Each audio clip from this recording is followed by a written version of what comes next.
Welcome, Wapham crew, guys, gals, ghouls, friends, fiends, foes, whoever may be listening beyond the Omniverse tonight.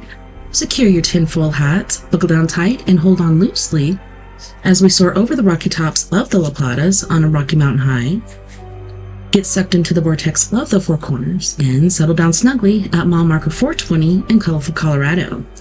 It is Sunday, October 27th. Monday, October 28th, for those of you across the pond and beyond. Good morning, good afternoon, and good evening to you, and thanks so much for joining us on We Are Paradox Media's Late Night in the Rockies. I'm your host, TessaTNT, and we are broadcasting live from the Mile High Clubhouse tonight. If you're listening live right now, you may be listening to us on eTalk Radio, which you can find at etalk.tv/radio. You can also find us on KPNL Radio, which you can find at kpnlradio at kpnl-db.com, as well as Spreaker.com under We Are Paradox Media. Tonight you can also find us live on We Are Paradox Media's Facebook, YouTube, and Twitch. And if you don't mind, just mosey on over to our YouTube, please subscribe, like any video that you've watched or listened to, and leave us a comment, whether good, bad, whatever you feel needs to be said, and also let us know what guests or what stories you'd like us to read. If you want to listen to us in your free time, whether you're working it, or working out, feel free to listen to us basically wherever you listen to your podcasts, and you should find us there.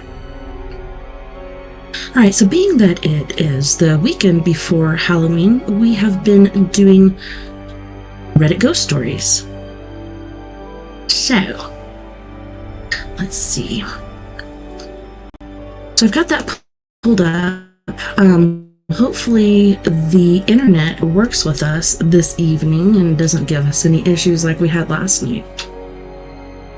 So this one is by Particular Rap 1641. Odd camping experience. So this isn't exactly my story, but I like to go camping at least twice a year with my friends. We get the same spot every year, but this year my buddy goes up a day before everyone else arrives, and instead of sleeping in his tent, he decided to sleep in his truck.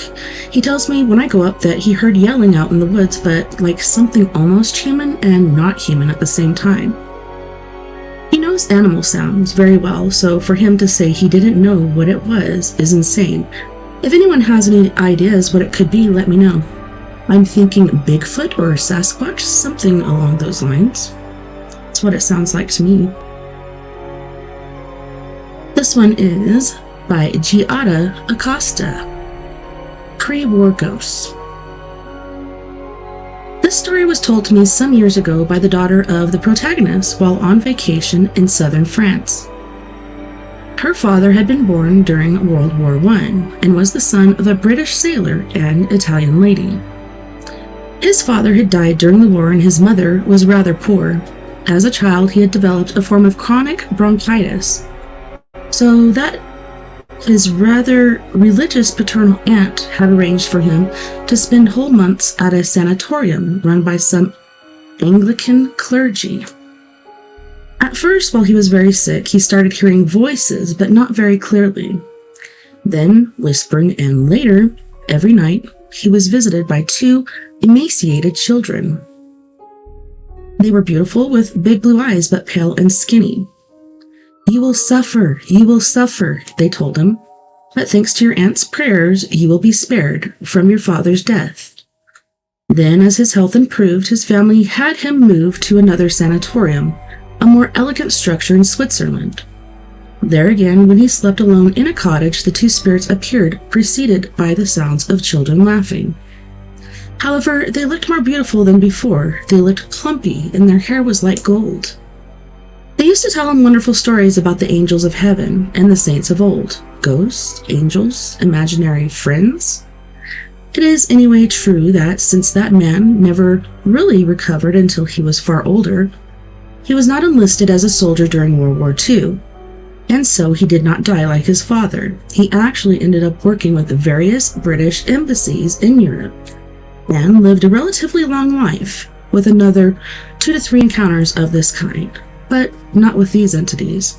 It's interesting that these kids went from one sanatorium to another, so it makes me wonder if they were attached to him somehow.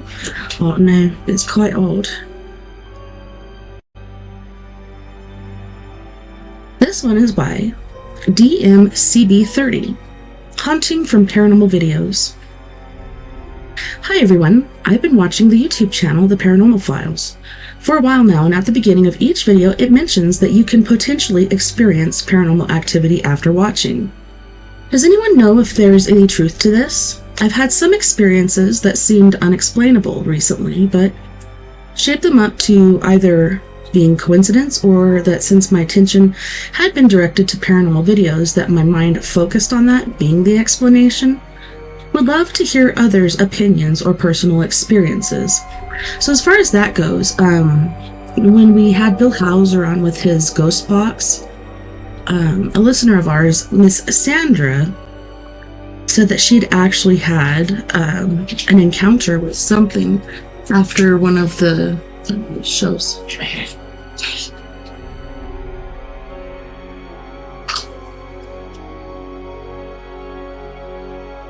Critical Ghost. Okay, so this is by Pitter Patter Catter. I've had a ton of paranormal activity throughout my life, and I'm just now realizing it. The last big thing was one night I was asleep and felt and heard something smack my leg. That was out of the blanket 3 times. It's how my 6-year-old usually wakes me up if she isn't feeling well or had a bad dream. When I immediately opened my eyes, there was no kid. Husband asleep, dogs asleep, kids both asleep and tucked in.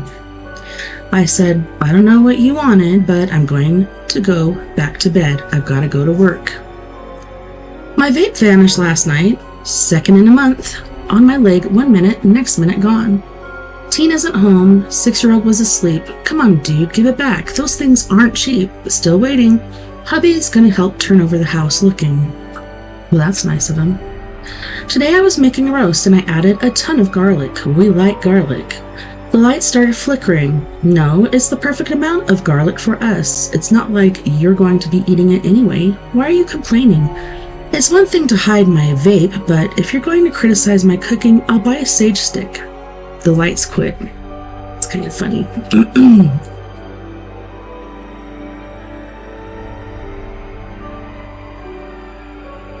Ooh, this one looks good. So what is your scariest encounter with a Ouija board? Alrighty, well, let's see. A friend and I put our fingers on the planchette and it immediately started going from X to O. My friend then said, name the fruit, and it spelled pineapple. It was an ex of hers who used to call her Pineapple because her hairdo. He left Seattle for New York City and she never heard from him again. When she asked what happened, he spelled out guns. Uh-oh. That's not good. This was from a friend. He did the Ouija board, and the ghost told him that he knew why the girl that lived in the house cried a lot because of the detergent to wash her clothes. They stopped washing with the detergent, took her to a doctor for allergies, and she stopped crying. True story. I heard so many things about a Ouija board that I urge anybody to keep it away. It's a serious thing. I agree, and I actually had someone on the show once who, I believe she has a store and she's got tons of different Ouija boards, and yeah, she says it's not a problem, it's not an issue, but I don't know, I think otherwise. One of the only times I had sleep paralysis was after using a Ouija board, so. This is by Any Caliber Will Do 99. I was in 4th grade when my mom and I were messing around with a Ouija board. We were asking questions and my mom asked if the Ouija knew any of us, and the pointer moved to yes. Then she asked if it knew her. The answer was no. She then asked if it knew me, and the answer was yes. She then asked what was the Ouija's name, and it spelled out P-A-T. What freaked me out was that I had lost a classmate to an accidental hanging in the 3rd grade. That's sad. My classmate's name? You guessed it, Pat. I closed down the session and I never messed with it again. That has been over 50 years ago. Won't touch another one. This one is by Feeling-Gain3238. One time, used a Ouija board with some friends from school in their creepy, dank, and musty basement. It spelled out fat fuck. Turns out it was my friends just messing with me. Never used one since. This one's by Heart Eyes Emoji. Telling the story makes me sound insane because it's a lot of weird feelings and nothing actually happening, but here we go. Sleepover at a friend's house. We were all around 12 years old. There was 6 of us. Person hosting was told numerous stories about her house being creepy as fuck and was pretty sure it's haunted. Things like whispering at night, stuff getting moved around, things getting knocked to the floor, creepy, but has plausible deniability because she's 12 and there's also an older brother who has his friends over a lot. She also has a Ouija board she likes to mess around with. Had some creepy stories about it too. We are all hyped to see some ghosts. We are taking turns, nothing crazy has happened. I haven't taken a turn yet because I've always felt sensitive to that type of stuff and was honestly scared. However, my close friend, E, wanted to try and talk to her dad who had passed, so I agreed to do it with her. 2 other girls joined. The host, A, and a girl who had been rather emotional that night due to some family issues, K. Excuse me. We were asking a couple of things and getting one-word answers. I was having a hard time believing it was A or K moving the planchette. E asked something kind of serious like, "Are you actually my dad?" or something along those lines. At the same time, all of us visibly stiffen, go silent, and take 5 or so seconds to pull our hands away from the board. I had felt a sharp pain travel up my spine and stop at my neck. In this brief moment of time, I felt like I had to mentally harden. I have no way to explain it other than, as I felt the pain travel, I had to brace my mind. We all look at each other wide-eyed and Kay burst into tears, shrieking that her leg was in pain. She runs outside and the 2 who were not participating go and try to comfort her. E tells us that she felt a pain travel up her spine and stop in her arms, and they were still aching. A said she felt a pain travel up her spine and through both arms and legs, but the pain went away shortly. When Kay finally comes back, she also confirms she felt a pain travel through her spine and down to her leg, and it still hurt. I tell them I had only felt the spine pain, but it did not hurt anymore. None of us really knew what to make of it. We were pretty freaked out. We were all on edge the rest of the night. Most of the girls kept trying, but I refused to touch the board again. Nothing happened with the board after this, but we all convinced ourselves we could see a face in the TV. Pretty sure it was actually a weird reflection, but who's to say? But that is the one and only time I have used a Ouija board. That's me too, I only used it once, and that was enough for me. East Perception 6530. Heard an extremely loud banging sound from upstairs in an empty house after asking for a sign. It also spelled out nonsense for a while, but this was the only time I'd ever seen it move without anyone pressing in. You could see the blood move through their fingernail tips, if they do, and obviously feel it in the planchette. This is by Attempting 2, so I'm 50. This may be somewhat controversial to some, but years ago when I was about 18 years old, I had an abortion. It was with my ex-husband, but before we were married.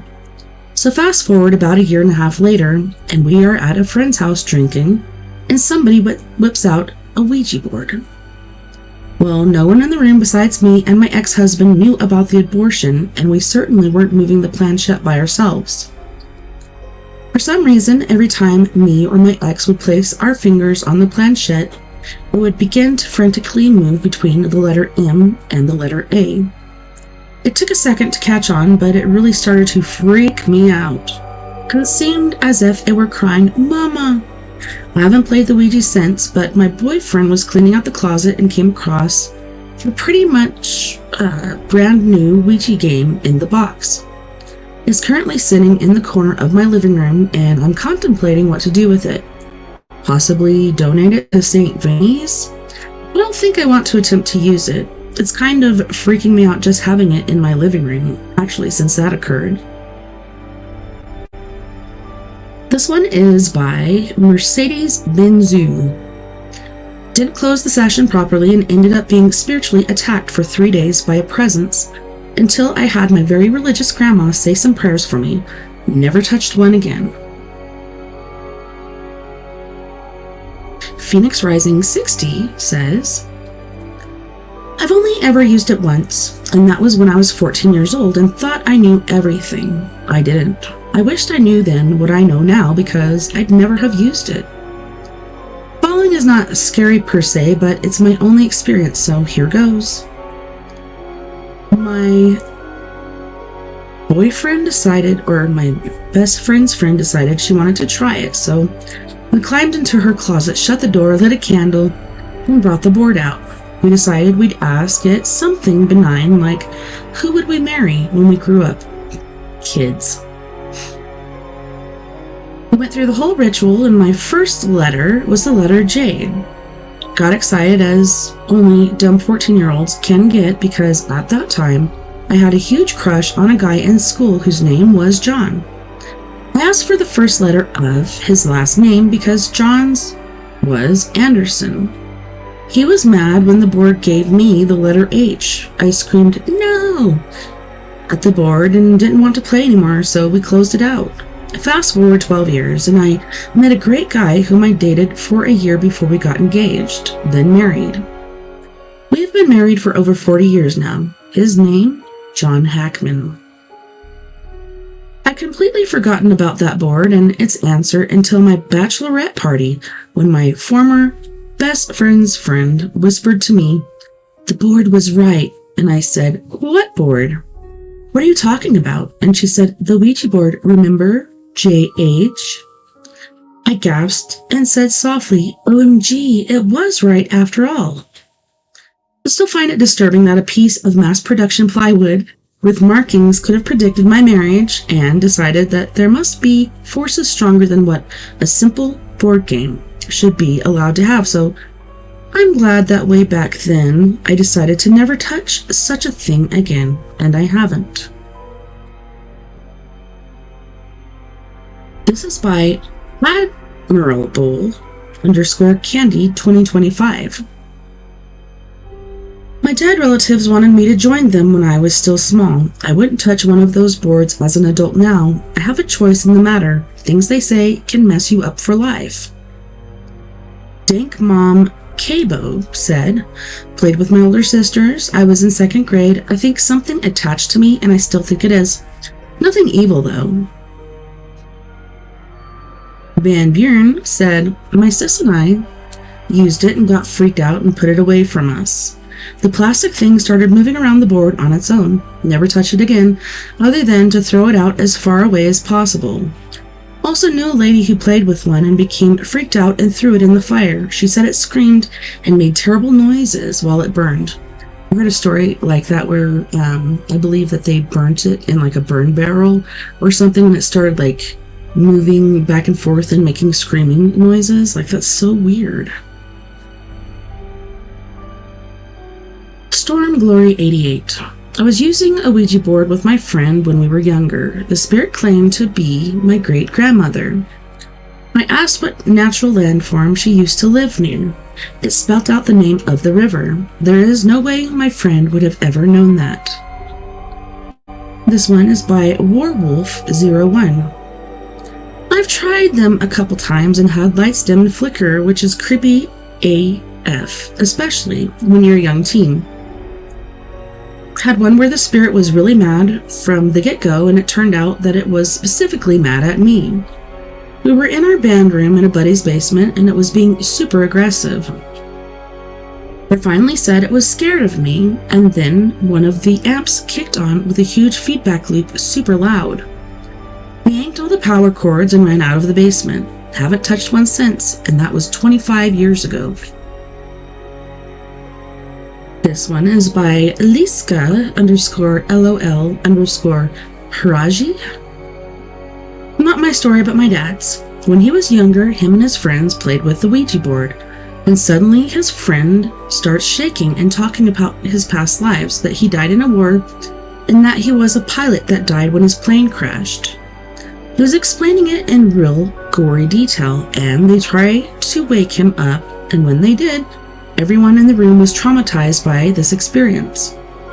My dad and that friend aren't friends anymore, but one of his friends that witnessed it is now my mom. What? This one is by T_on_y.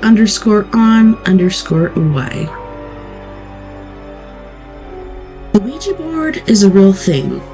When I was younger, I went out with a girl who played the board by herself. I told her I had a board and asked her to play. I had one finger on the plastic and she had one also. Asked a simple question, yes or no, and it answered without either one moving it. Started asking questions and it slowly spelled out answers. We asked who it is and it spelled out star. The girl confirmed that that's who she speaks to. I put my hand on her leg and it quickly spelled out, "Get your effing hand off of her." Repeated quickly until I removed my hand. Evil was in the room. I felt it. My brother felt it. Then my sister came into the room and she felt it.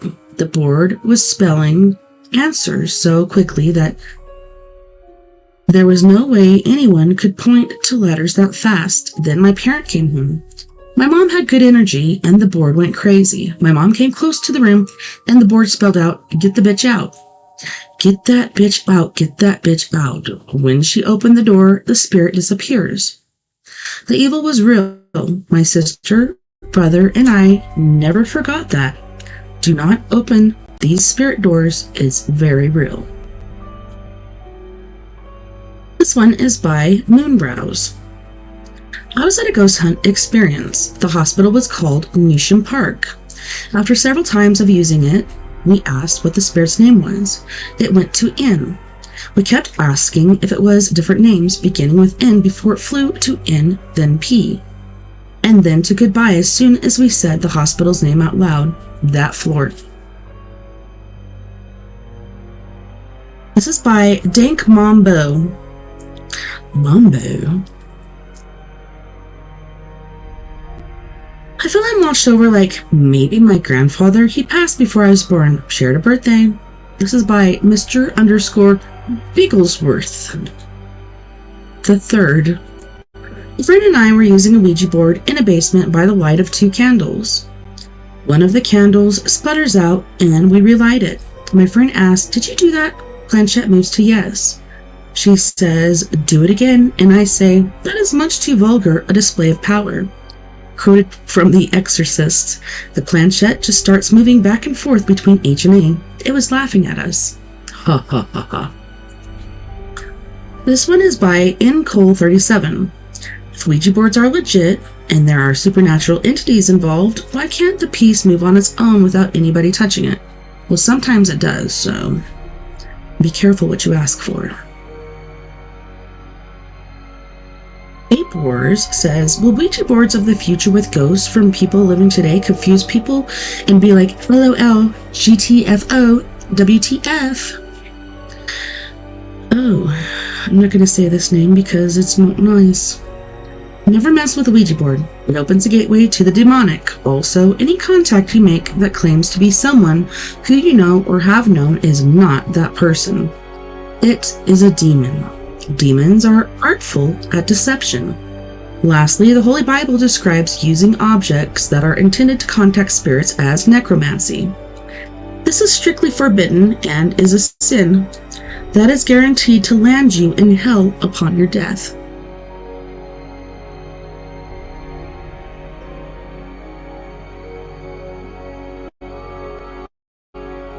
Environmental B28 says, just finding out tucked between Candyland and Operation. Don't know how it got there. This is by competitive-cost-588. I've only used the Ouija board twice. The first time I used it, I was 15 years old, at my friend Michelle's house. This was back in 1985, and mind you, back then the only thing to do for fun as kids was either play at the park or play cards or board games. Or if you were lucky, you had the Atari game system. Long story short, we ended up playing the Ouija board. I didn't know how to play, so after she told me how the game was played, I told her I thought the game was a joke because the only way for the game to work would be if one of us would move the piece. Otherwise, we just sit around wondering why it wasn't working, but she begged me to try it. I quit after a few questions because the answers were just gibberish. It was just random letters and numbers that made no sense, and we both assured each other that we weren't moving it. Fast forward to 1989. I had just moved out of my parents' house to my first apartment. One night after work, my neighbor Todd invited me over for a few beers. He asked me if I ever played the Ouija board. I told him of my past experience with my neighbor Michelle and said it was all bullshit. He said, "Good, I think it's bullshit too. Just promise me you won't make it move." So he asked it a question, but it didn't move. He asked another question, and it slowly moved to some random letter that I can't remember and just stopped. He asked me if I moved it. I said no, and asked if he was moving it. Nope. He told me to ask it something, so I decided to ask it a question that only I knew the answer to. Like my past job that I knew he knew nothing about, because up to this point, we only spoke to one another if we were passing each other coming or going out of our apartments. I used to chat with the night janitor at a dental clinic I used to work at. His name was Frank. Nice old man. His brother died about 2 years before I moved into my apartment and met Todd. So I decided to ask questions about that.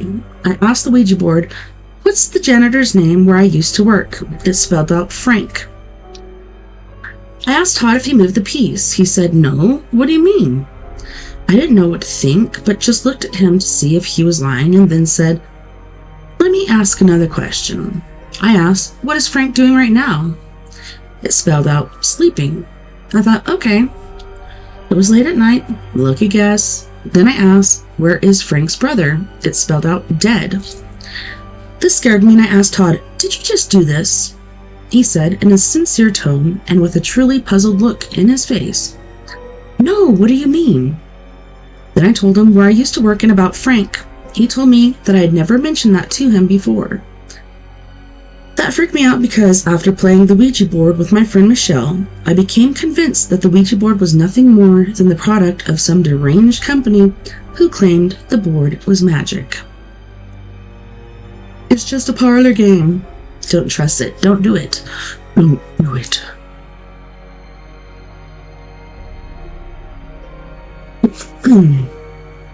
This one is by Liska_LOL_Hiraji. This story is not mine, but it's from someone I know. I will tell you 3 stories from the person that I know. I will call her Jay. 1. Jay's husband's car broke and Jay's husband was going into auto service to fix the problem. And Jay was home alone. And after a few hours, she hears door unlock and hears her husband's voice. They told me I have to leave it for the rest of the day, and the next day come get it.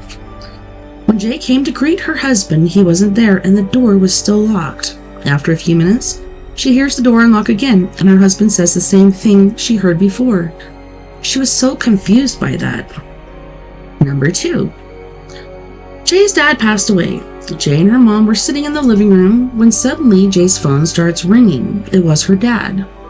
Jay wanted to pick it up, but it stopped, and her dad's phone was right next to Jay's, and it wasn't calling to Jay, so she and her mom were really confused. 2. Jay was driving, and she suddenly saw, so isn't that... Yeah, this is number 3. She was put 2 twice. Excuse me. Jay was driving and she suddenly saw a levitating TV in the forest. Jay thought it was weird but kept driving. When she was driving on the same road, she slowed down to get a better look at the TV, but it wasn't there. But a deer ran on the road. Jay hit her brakes and the deer and Jay were fine.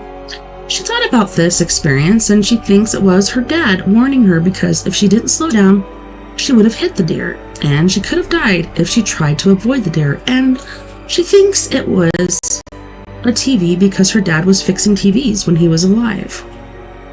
Well, that could make sense. Yeah, definitely hit the deer. Don't swerve to not hit it. Hit the deer. My friend Helen, that used to live with me, now she lives in California, swerved to miss a deer and actually hit a truck head on, so that was not good. This one is by Daddy in Midwest. Anyone else? This has been a few years now. I moved from one state to another, and while coming back from shopping, I decided to take the back road home. I was driving along and suddenly came across a small town. Not even a town anymore, really, though I later found out it once was. But the feeling of dread I got going into that place has weirded me out ever since. I don't really understand how or why, but every fiber in my being just wanted to get the F out as soon as possible. I've researched the town, looked into if any great tragedy had happened or anything odd, but have yet to find anything that would cause such a visceral reaction. This never happened before or after anywhere else. It's less than 10 miles from my home, but I've never went that way again. It still icks me out. Anyone else have a similar experience?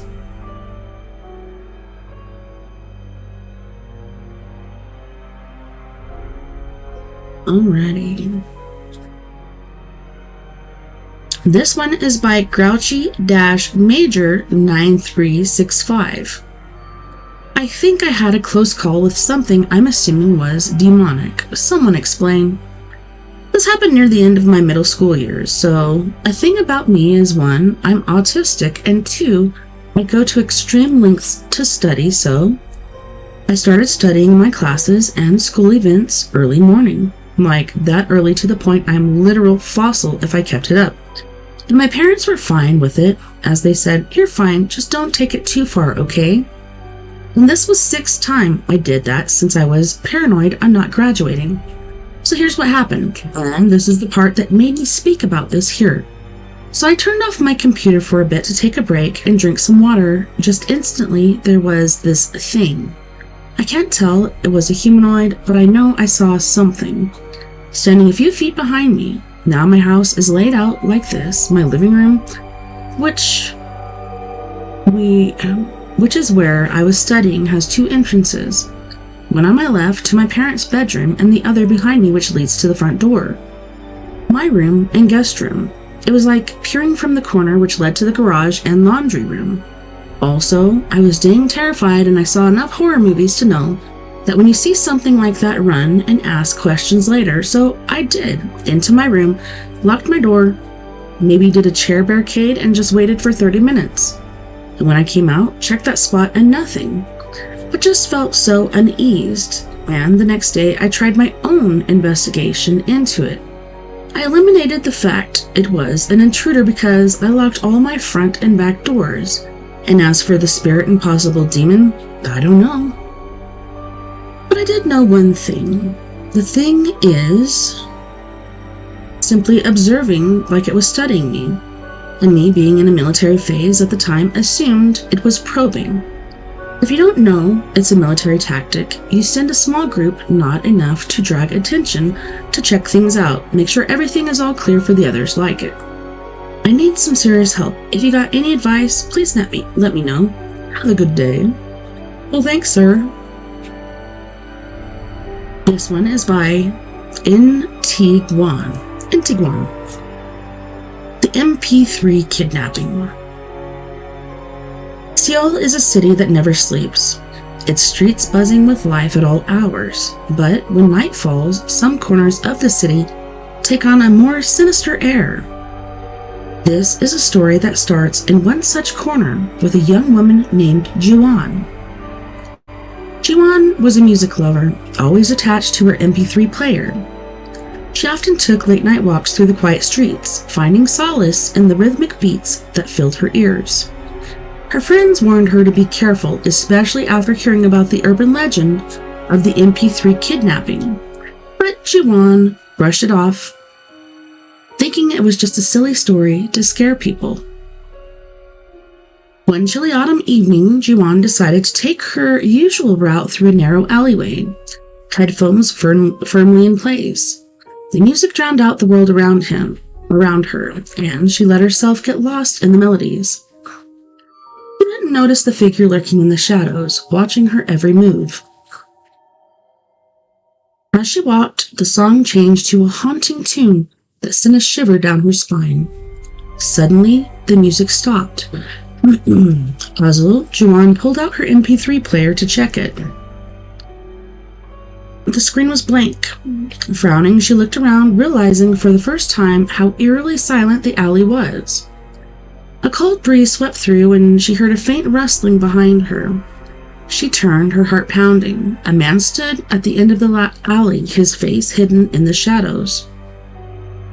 He took a step towards her, and Jiwon's instincts screamed at her to run. She bolted, the man's footsteps echoing behind her. Panic surged through her veins as she realized he was gaining on her. She darted down another alley, but it was a dead end. Desperate, she fumbled for her phone, trying to call for help, but her hands were shaking too much. The man was almost upon her. Excuse me. His heavy breathing chilling her to the bone. Just as he reached out, she noticed a door slightly ajar to her right. She lunged for it, slipping inside, and slammed it shut behind her. She pressed her ear against the door, her breath ragged, listening to his footsteps fade away. She let out a sigh of relief, thinking she was safe, but then she heard a familiar sound. The faint, eerie melody from her MP3 player. She looked down and saw the MP3 player still in her hand, the eerie melody playing on a loop, but the player had no power left. The screen was dead. A shiver ran down her spine as she realized the sound was coming from outside the room. Jiwon backed away from the door, her heart pounding. She needed to find another way out. She noticed a small window high up on the wall. Desperation gave her strength as she climbed onto a rickety chair and pushed the window open.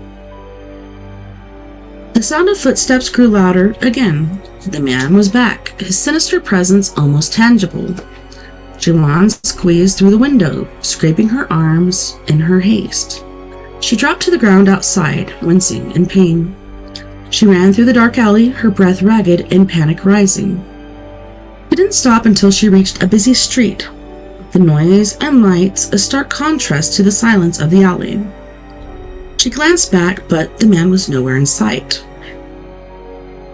Weeks passed, but Jiwon couldn't shake the feeling of being watched. The sound of the haunting melody still echoed in her nightmares. She eventually moved to a new apartment in a different part of the city, hoping to leave the terror behind. But one evening, as she was unpacking, she found her old MP3 player in a box. Hesitating, she plugged it in and turned it on. The screen lit up and the eerie melody began to play again. Her blood ran cold as she saw a message appear on the screen. "You can't hide from me." Jiwon's story became a cautionary tale, a reminder that the dangers lurking in the shadows and the importance of staying alert. The legend of the MP3 kidnapping lived on, a haunting echo of her encounter with the unknown. Creepy.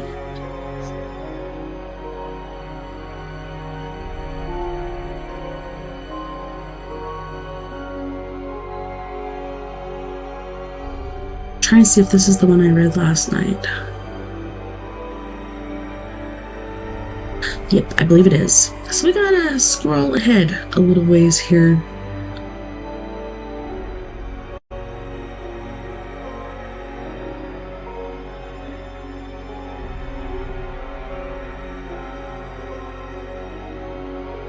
Sorry guys, I'll get to it, to the spot we left off last night in just a moment. Okay, well, I believe this is it. This is by NT Guan, and it's called Back. In a quiet village in Korea, there lived a couple known for their constant quarrels. Their arguments echoed through the narrow streets, unsettling the neighbors. The tension in their home was palpable, and their young son, Ji-ho, often hid in his room to escape the chaos. One fateful night, the arguments reached a terrifying climax. In a fit of rage, the father, Mr. Kim, did the unthinkable. He killed his wife. The house fell into an eerie silence, the only sound the soft, fearful breaths of Ji-ho. Days turned into weeks, and the village noticed the absence of Mrs. Kim. Whispers of her disappearance spread, but no one dared to confront Mr. Kim. Ji-ho, however, remained silent, never asking about his mother or showing any signs of missing her. One evening, as the sun dipped below the horizon, Mr. Kim, burdened by guilt and paranoia, approached Ji-ho. "Why haven't you asked about your mother? Don't you miss her?" he demanded, his voice trembling. Ji-ho looked up, his eyes wide with innocence and a hint of something darker. "I was just curious, father," he replied softly, "why you carry mother on your back every day." Mr. Kim's blood ran cold. He felt a chill creep up his spine as he realized what Ji-ho was saying. He turned slowly, his heart pounding in his chest. There, reflected in the mirror, was the ghastly sight of his wife's lifeless body clinging to his back, her eyes hollow and accusing. The weight of his crime had manifested into a haunting burden, visible only to those who knew the truth, the ghost of Mrs. Kim, bound by the injustice. Creepy. Don't kill your wife. Imaginary friend. This is a story from years ago and happened to me when I was around 5 or 6. I'm now in my 40s. I don't remember any of it, and it's a story my mom has told me many times over. As a kid, my mom would be the one to take me up to bed. Yes, we read this one last night. And she would tuck me in. That's until I started waving to a lady in the corner of the room. My mom was really freaked out by this and eventually asked me what I was waving at, and when I told her, she wouldn't tuck me in after that and got my dad to do it. She said I stopped after a bit and things went back to normal. So what do you think? I wish I remembered. Imaginary friend or something else? I think it's something else. That's why the mom is like weirded out about it. I think she's seen it, and so him acknowledging it like really creeped her out.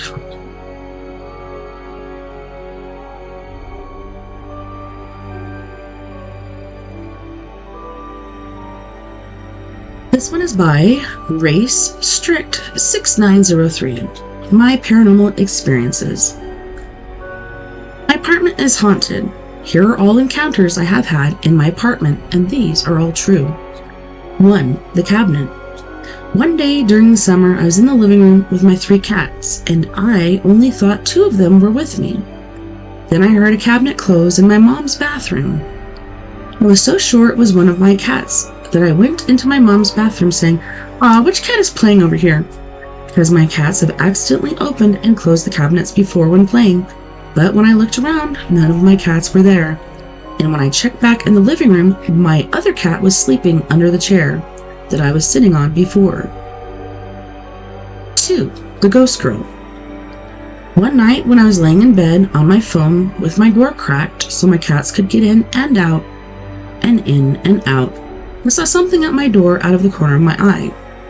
I saw a little girl whose night was right below the doorknob, with long black hair and a white dress/nightgown staring at me. But when I actually looked, she disappeared. 3. The Hand. First off, we have a hallway that leads to our front door that you can see from the living room. So I was sitting on one of the chairs in our living room when I saw a big hand go around the corner of the hallway. And the hand was about 5.5 feet up. But when I turned that way and looked where I saw the hand, there was nothing. 4. The Black Demon/Man. This was my most memorable and crazy experience. So, we have a shoe area by the front door in the hallway. that I talked about in the last one, and I was sitting in the same chair from the living room when I saw something again. In the corner of my eyes, I saw a tall figure about 6'7", who was all black and was kind of hazy, just standing facing me, about 3 feet away from the shoe area. But when I look, of course, it was gone. But me and my mom hung up Harry Potter candle in the same hallway for Halloween. And guess what happened? In the same exact spot, a candle that we hung up kept turning on by itself. And you might think it's a glitch, but all of a sudden, it just stopped working. And it was a new battery, which we had just got from the store, so my mom replaced the battery. And what do you know? It started happening again, so me and my mom just took the battery out and having put it back in, and when it was in and all the candles were on, that one would sometimes be the only one who wasn't. 5. My ghost cat. This one has been happening all the time, but we have a ghost cat. I had one of those once. We have 3 cats/kittens. Biscuit, who was our first one and is orange. Gravy, who is siblings with our third cat and is gray. And Honey, who is orange with white paws and chest and siblings with Gravy. So what has been happening is I have been seeing a cat walk or move in the corner of my eye, but when I turn to see who it is and to pet it, there's nothing there. The noises. So this is number 6. The noises. So recently, me and my mom have been hearing noises on our roof, like somebody walking or moving, but the thing is, we live on the 3rd floor. So my theory is, there is something maybe on our ceiling that runs and does stuff, or maybe even lives on our ceiling/roof, but I'm not sure about this one. My mom doesn't believe me about really any of this stuff, but I do.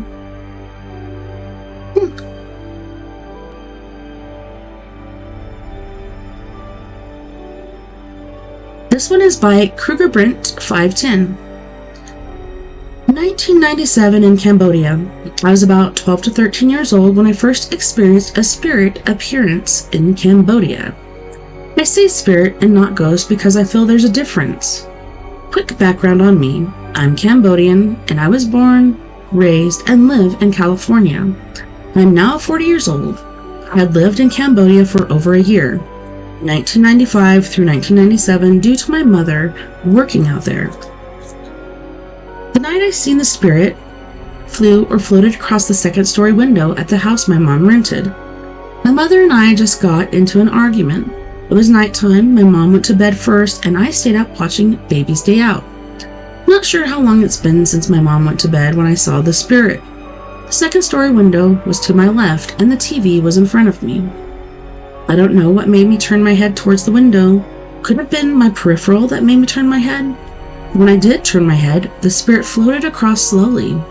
It was all black, like a shadow. I didn't see any details, just the shape of a human form. One thing that stood out and puzzled me was that the spirit had a spike on the shoulders.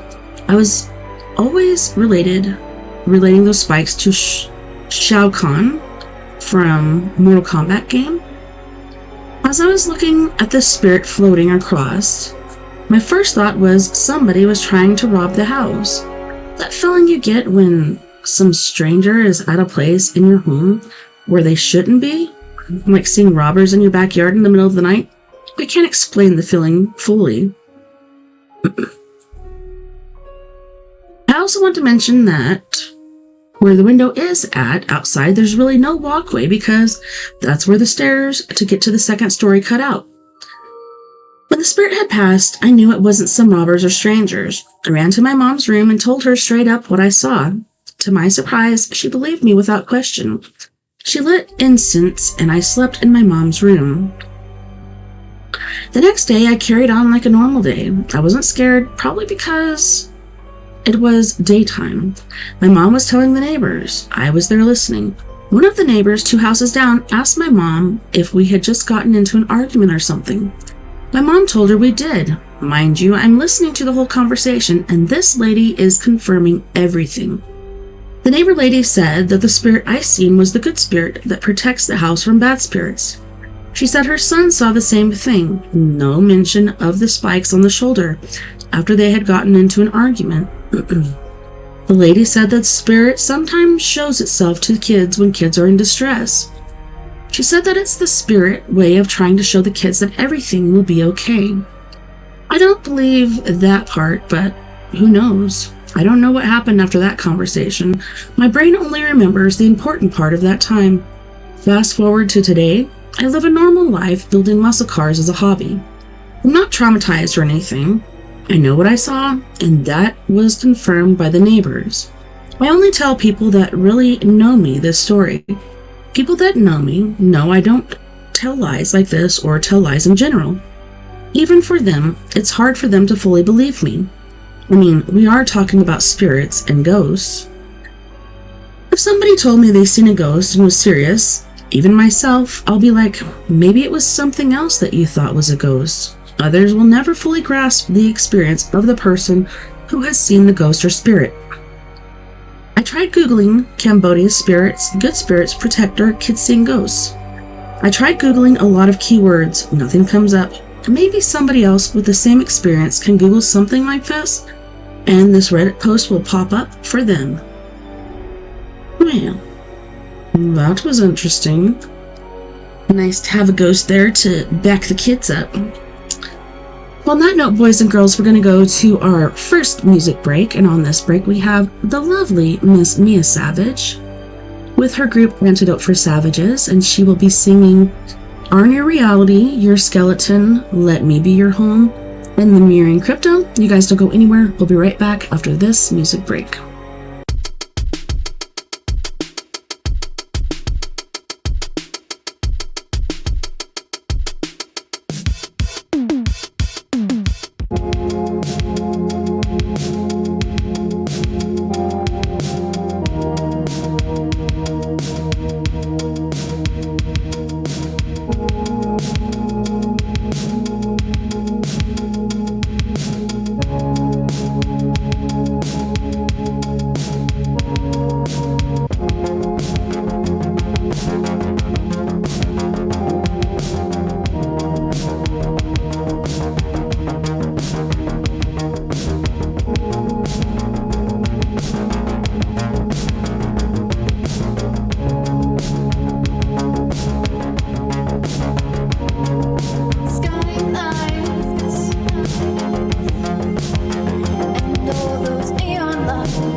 In a sea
It's okay. Thanks.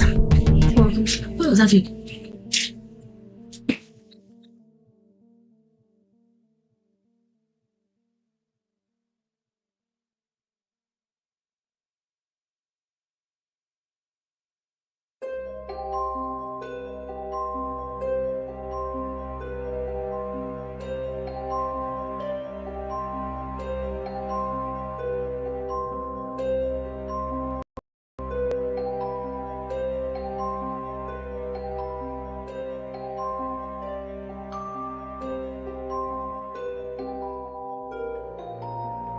Welcome back, and thanks so much for joining me tonight on We Are Paradox Media's Late Night in the Rockies. So, for Halloween weekend, we have been reading ghost stories. And also, looking on the Halloween page, it's just more ghost stories like these. So, let us continue, shall we? Alright. Keyboard clicking sounds. Who is there? In the heart of Singapore's bustling business district, the skyline was dotted with modern glass-fronted buildings that never seemed to sleep. Let me just make sure my sound is on. Alright, good.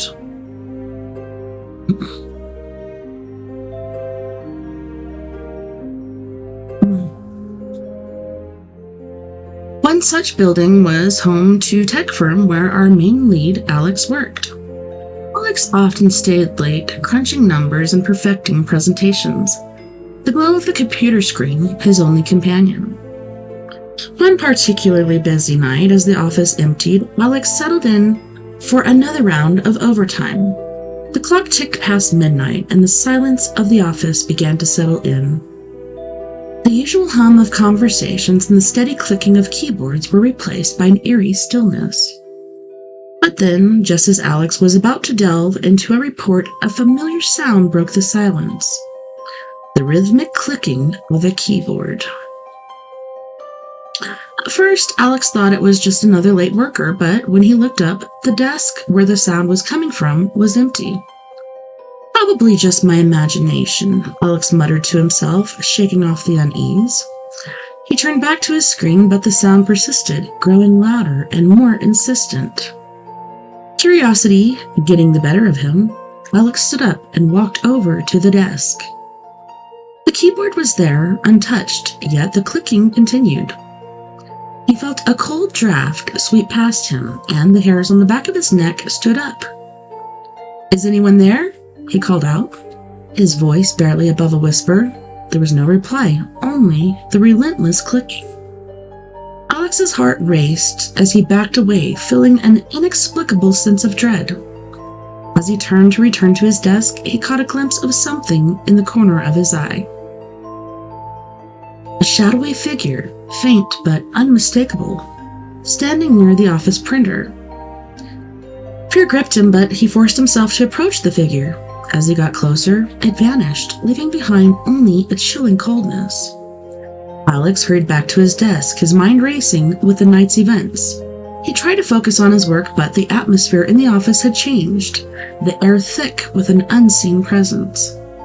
Suddenly, the office lights flickered, and the clicking stopped.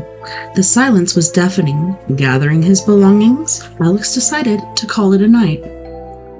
As he walked toward the elevator, the clicking resumed, now accompanied by a low, eerie hum.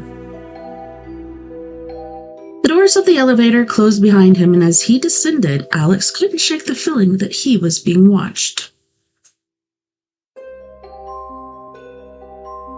The next day, he shared his experience with his colleagues, only to discover that he wasn't the first to encounter the mysterious keyboard sounds.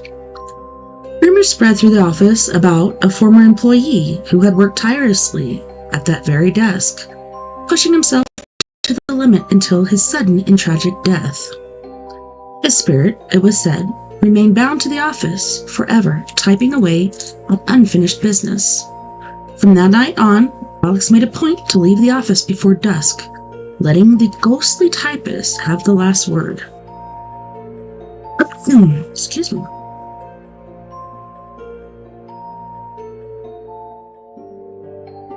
This is by LK-Willingness3398. Are me and my friends being haunted by the same entity across the state? What should we do? What should you do?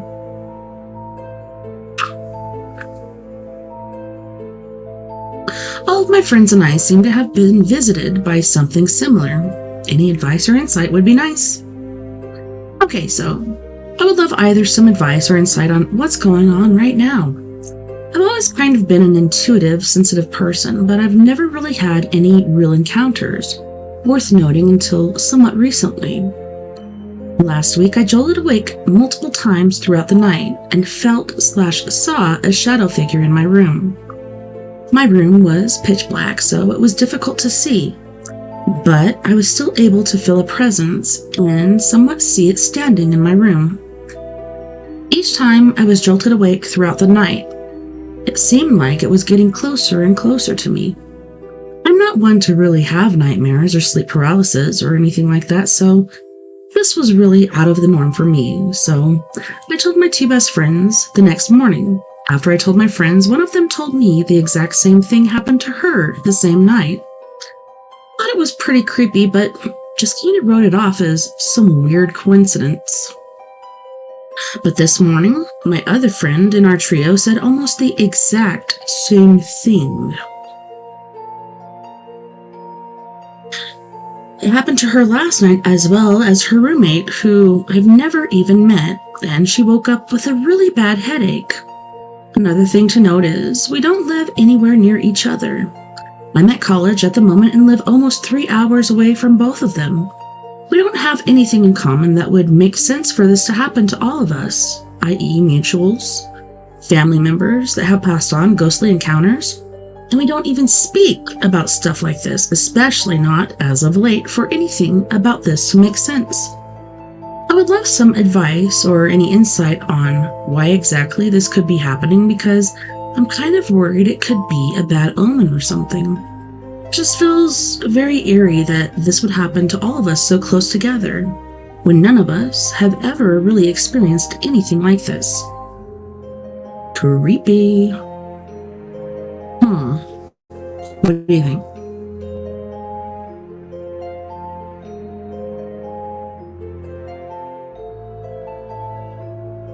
Ouija board stories. Yeah, we read some of these earlier, but they never get old to me. Let's see what we got. This is by Ghosts, I Guess. Hello, we, Kim and Rachel from Ghosts, I Guess podcast, were researching Ouija boards. Oh, wow. So Intelligent Tie 6759. I wasn't there at the time, but in the 90s, a group of drunk teens in our village decided to do this for shits and giggles. The story goes that maybe 5 or 6 kids had the tip of their finger on the upturned shot glass as it shot around the board saying various things. It ended when the glass started moving in faster and faster circles before exploding. There were maybe 20 people there that night, and they all report the same thing even now 30 years later. Possible someone was pushing too hard, but the glass literally exploded. I don't know if you can do that just by pressing so hard. I don't know. So Giada Acosta says Ouija boards function via an ideomotor, effect, it seems. Yet I see them as gates to enter the realms of the unconscious. And yes, I had some experiences when I was a blonde teenager in love with dark stuff from heavy metal to goth jewelry. But now I do not feel like remembering, or better, reliving them. I was also under the effect of stuff that was my daily life during those years. Wow, thanks for sharing. Ghost story groups. Ooh.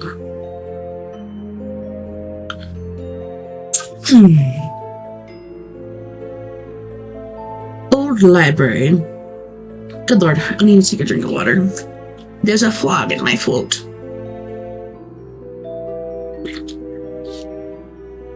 Ooh-wee. Let's turn this down a smidge, shall we? All right.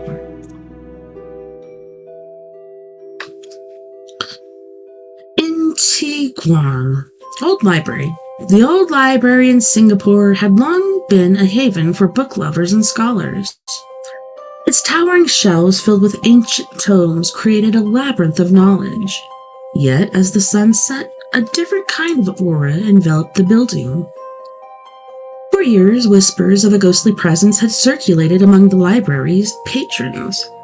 The legend spoke of a mysterious figure seen wandering the aisles, especially around midnight. The library staff was skeptical, attributing the stories to overactive imaginations. But for those who had seen her, the reality was undeniable. One night, Sarah, a dedicated librarian, decided to stay late to finish cataloging new arrivals. The library was eerily silent. As she worked, the only sound, the faint rustling of pages and the occasional creak of old wood. Yeah, I think she had restaurant. What about Sissy? She already had more than a serving. I had 2 times a serving. Okay, does she not want them? Sorry guys, my son is trying to feed me hot bites. My stomach's getting a little icky. Hers is probably too. But she is more hungry and this isn't even filling us, so. Well, I'm good, son. Give that to your sister. I don't want it. But thank you. Thanks for offering. You don't have to eat it. If she doesn't want it, just go put it on the counter, okay? And I'll deal with it later. Well, then the bugs will eat it. I'll leave it in the microwave. Okay, offer it to Sissy first and then, yeah.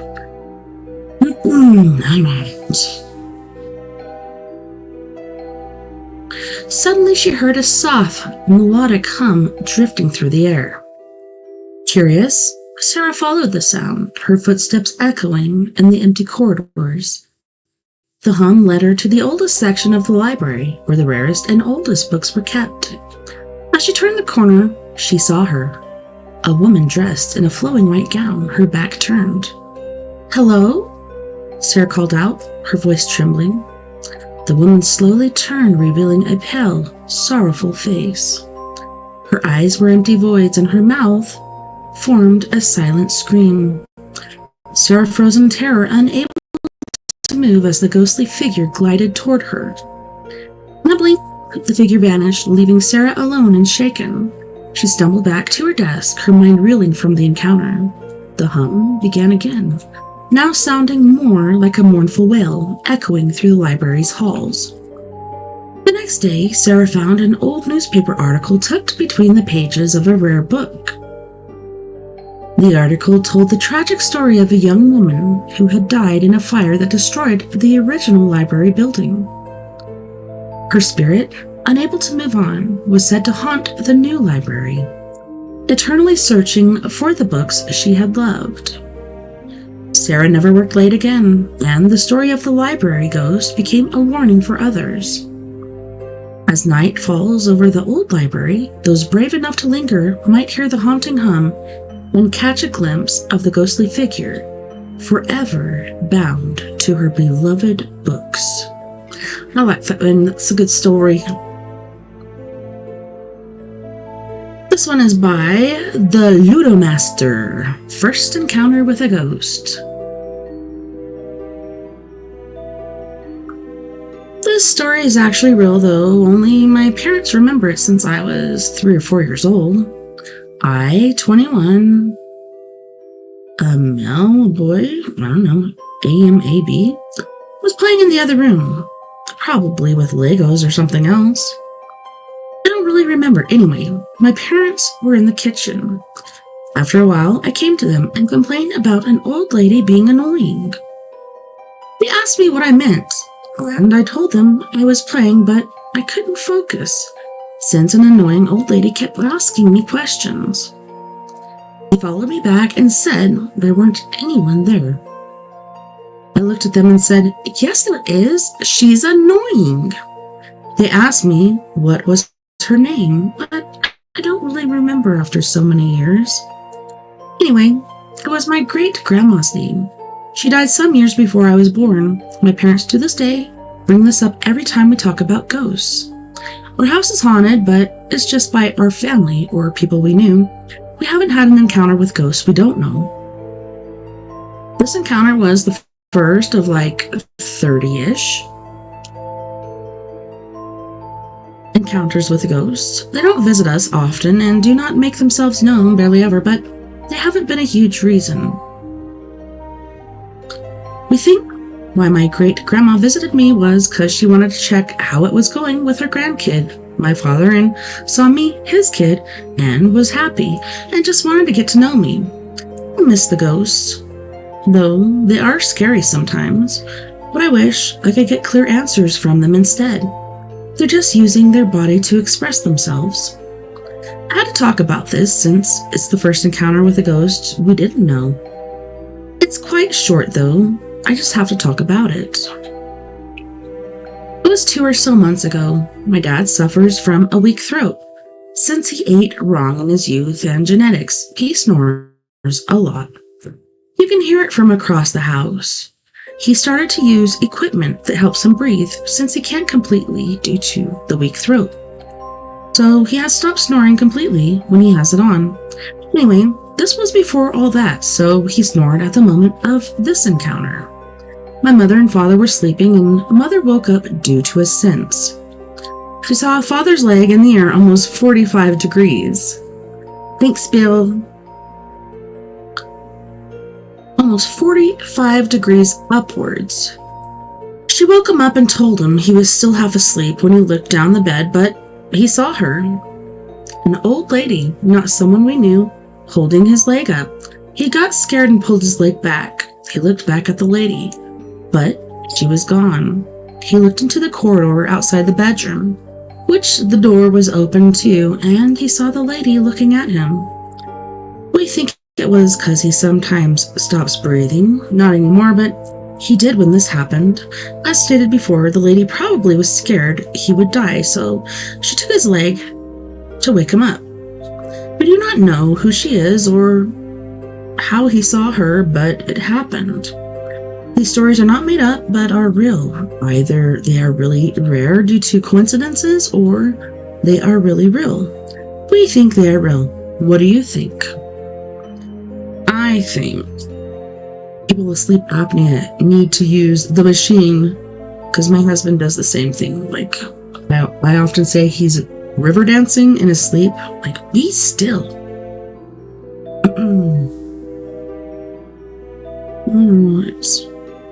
This one is by Shot-Style-8176. Strange ghost experience. On one night, I was sleeping with my parents, and suddenly I felt some strange energy around me, but I'm in sleep and I don't wake up or want to wake up, but still I opened my eyes. Then I saw an Egyptian child. It's cute and strange, aged between 4 to 6 years, sitting between mom and dad and looking at my dad, very depressed. I got shivers from my head to toe, and then I closed my eyes immediately. It went away. Did I go to another dimension? Still, I remember the face and expression. It's almost been 8 months. Wow, very creepy. Poor little Egyptian kid looking all scared.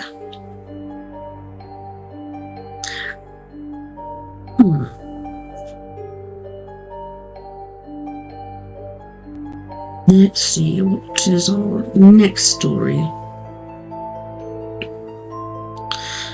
This is by good_Barracuda2409. The night that questioned 5 years of my fearless investigations. Over the span of 5 years, my research has taken me to investigate some of the most haunted locations in Indiana. Actually, India, sorry. And every location that I investigated had its own story, its own claims, its own mystery. In March 2017, I went to a place to investigate the claims by a whole village with a TV crew. People claimed of seeing headless figures, shadow people standing in front while they crossed the road. I remember a person saying, "It's not a ghost, Sahib. It's the Shaitan, Satan in Odia." himself. It wasn't the first time I heard something as creepy as this, but for the first time, I had goosebumps. I had intuition. This place is going to give me an experience of a lifetime. Then comes time for real work, investigation. We use some advanced tools for investigating claims that are paranormal or anomalous. We import them from abroad. The place was near a riverbed, all calm, not a single human to see, giving a meaning to the claims made. The investigation begins with the night vision cameras and other cameras and the ghost hunting tools. Is there anyone with me? Anyone who would like to have a chat with me? No response for the first 20 minutes. And then, as we were waiting, the K2 meter, a device that is used to measure the change in electromagnetic field, started blinking. Being an investigator, my work is to debunk all the happenings using all my scientific theories. The phones were switched off, the cameras do not help in fluctuating, and there was no electrical wire or transformer nearby. But still, I gotta recheck. I just saw 2 lights on the K2 meter. Was that you? Don't be shy. We are here not to make you any harm. The K2 blinks again, twice. Can you show us 3 lights? There it goes, 3 lights. So, you ready to establish a proper communication with us, the living? If yes, give us 5 lights this time. And to our astonishment, we get 5 lights. But then suddenly and awkwardly and weirdly, there was dead silence in all the tools. No replies to my questions or any of the crew members. Weird. And then, like a coincidence, my eyes go to the sky. It's a full moon, but cloudy, and within 5 minutes or so, it starts pouring. We ran out of the location to take cover, and the rain stops. And then again, we entered the location, and I had a plan this time. Since we were a crew of 4, we got divided into 2 teams of 2. Now we are investigating a part, and they are investigating another far away from each other. No reply again to my questions. Then suddenly, one of the crew members shouted as loud as he could. Read the full story here. What? This is at verdaily.com?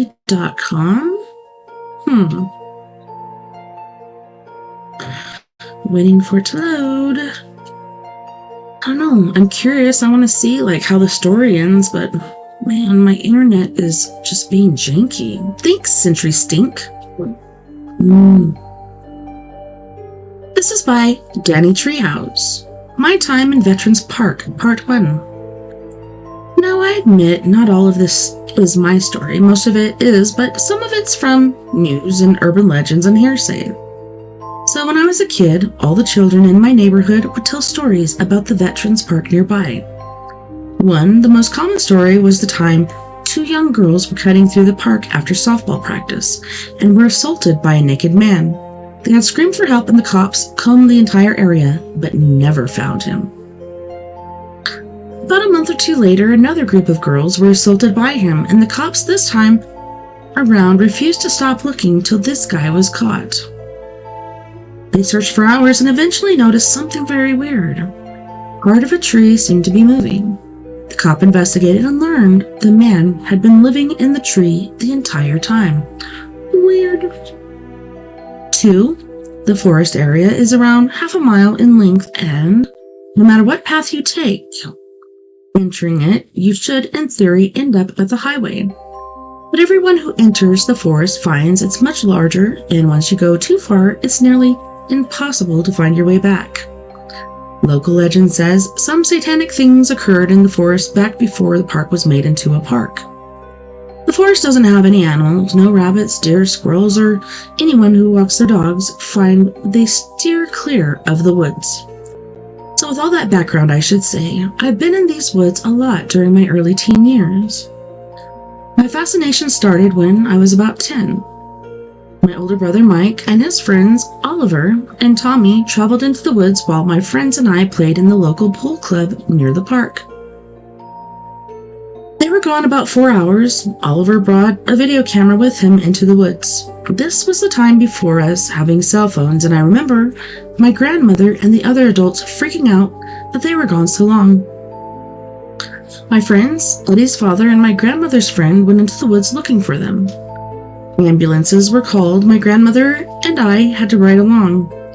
Mike was pale and shivering, even though it was a very hot day. His legs were slashed and covered in blood. His shirt torn, and he was crying. His two friends were in similar states. Cops were, of course, called, and the forest was combed, and Oliver had a strange imprint on the back of his leg. Someone grabbed him with such force it left a hand-shaped bruise on his leg, but the hand was maybe the size of a baby's. Tommy was the most coherent and said he started feeling ill once they made it past the small creek in the forest. They stopped and he puked a bit. Mike threw him water, and that's when things went crazy. They said something charged at them, but it was pitch black. They ran while Oliver recorded everything. The thing tackled him and knocked him down to the ground and kept charging. Mike ran back for him. They toppled down a hill, and Tommy hid in the large tunnel in the forest. He waited until he stopped hearing footsteps, then went to regroup with my brother and Oliver. But they were gone. He went looking for them for an hour, but couldn't find them. Finally, he decided to turn back and found my brother gasping for air as Oliver had tied the torn piece of my brother's shirt over his leg. We were all in the hospital till late. They were all checked and the cops talked to them, and no one could explain what happened. My grandmother's friend had said they felt like they were being watched when they found my brother. While I was waiting with my brother and his friends in the ER, they started to play the footage on the camera, and it was all distorted. Literally, the moment they entered the woods, the footage distorts. It was crazy scary, but all the adults around us hammered in a bunch of explanations. It wasn't anything supernatural. It was probably a deer. The distortion probably happened when you dropped the camera or fell down the hill. That's just a strange bruise. Low blood pressure, dehydration, and overactive imagination? 3 years later, when I was old enough, my friends Eddie, Sam, Dylan, and I decided we'd go into the woods and figure things out. We packed everything we could think of: pocket knives, rope, flashlights, walkie-talkies. We set out one afternoon in the summer and traveled the same path. I had Sam tie the rope around a fence post as we entered. If we got lost or things got too real, we'd follow it back. Dylan and myself turned on our cameras and started to move. Just like my brother's friend had said years ago, once we made it past the creek, I did start to feel sick. There was a rotting scent as we moved, but nothing too wild. We passed by the tunnel, and Eddie tried to walk down it a bit, but the water kept getting deeper as he did, and he wasn't much of a swimmer. We kept moving, and the deeper we went, the more we had a feeling of uneasiness. We felt like we were being watched. We kept looking all around, but couldn't see anyone. Finally, we found it. Deep in the woods, we found a house. Not a very big one, mind you, but a house that had fallen apart, maybe burned down. We entered. Anything valuable was long gone, but deep in the muck that now covered the floor of the house was a doll. Now what happens next is not direct, according to my friends. I coughed and then dropped. They freaked out as it was sudden. I had a heart condition about this time, but as far as anyone knew, I was recovered. Then he placed his hand on my chest and said he could feel my heart still beating. He threw me over his shoulder and said we needed to go back. Man, Eddie's strong. Excuse me. My other two friends were panicking. Sam pulled out one of those old track phones and dialed his parents. No signal. They start turning back and followed the rope, but they heard a loud bang. They heard loud footsteps approaching. They ran and ran and ran, and sometime sent Eddie and me flying. My other two friends tried to pick me up and said I was shaking.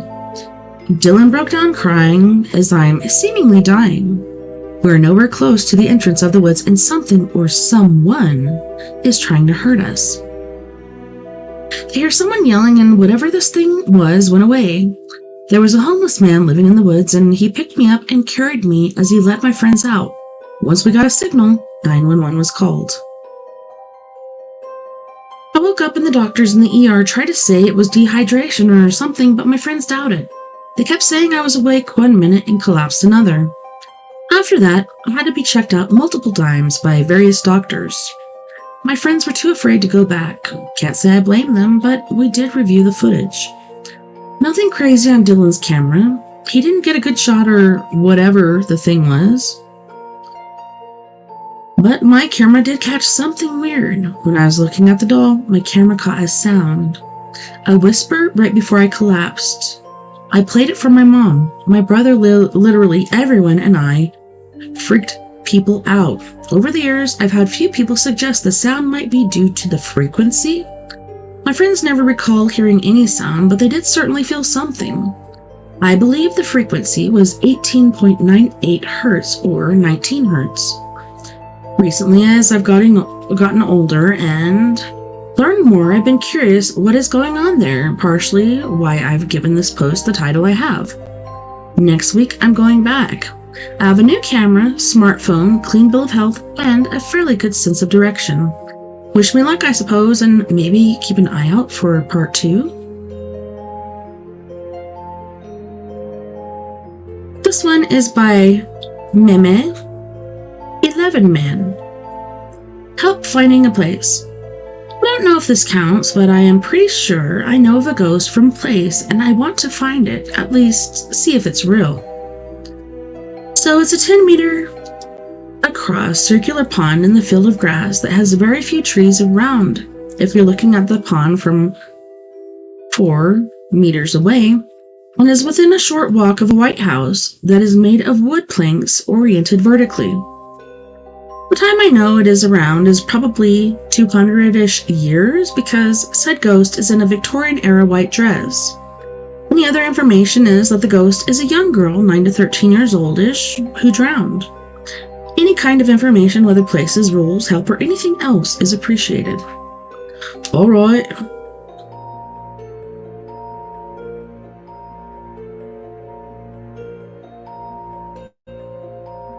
Who are you? Alright. This is by I'm_Milashka. Who are you? Hello everyone. I'm a girl. I'm 18 years old. I'd like to tell you a few stories that happened to me. Let's discuss them together.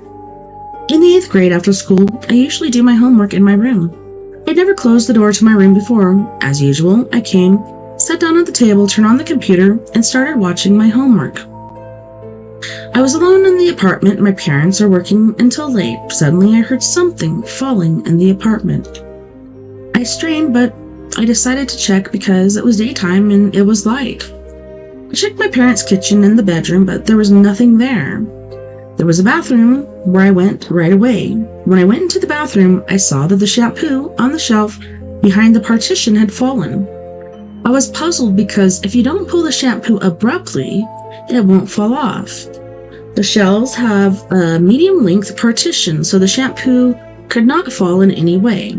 Well, I put it back, looked in the mirror for 2 to 3 minutes, turned off the light in the bathroom, and went to my room. As soon as I started to sit on the computer chair, I heard the sound again. I didn't even have time to sit on the computer chair yet. I immediately realized that this sound was from the bath again. I already realized that I was scared because I put the shampoo back and stood in front of the mirror for a while.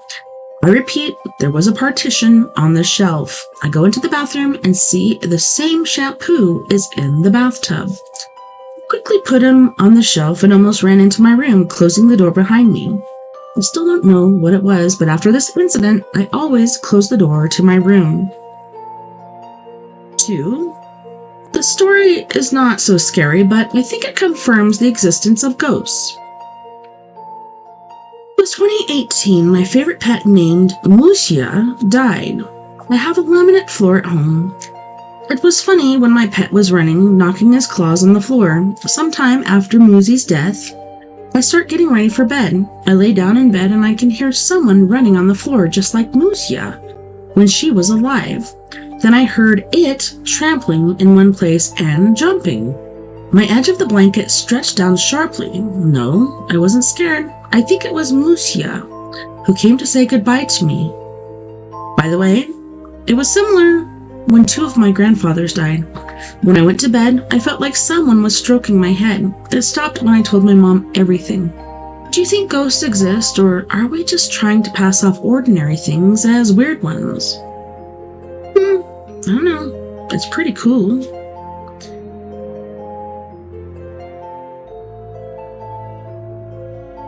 This is by Intiguan.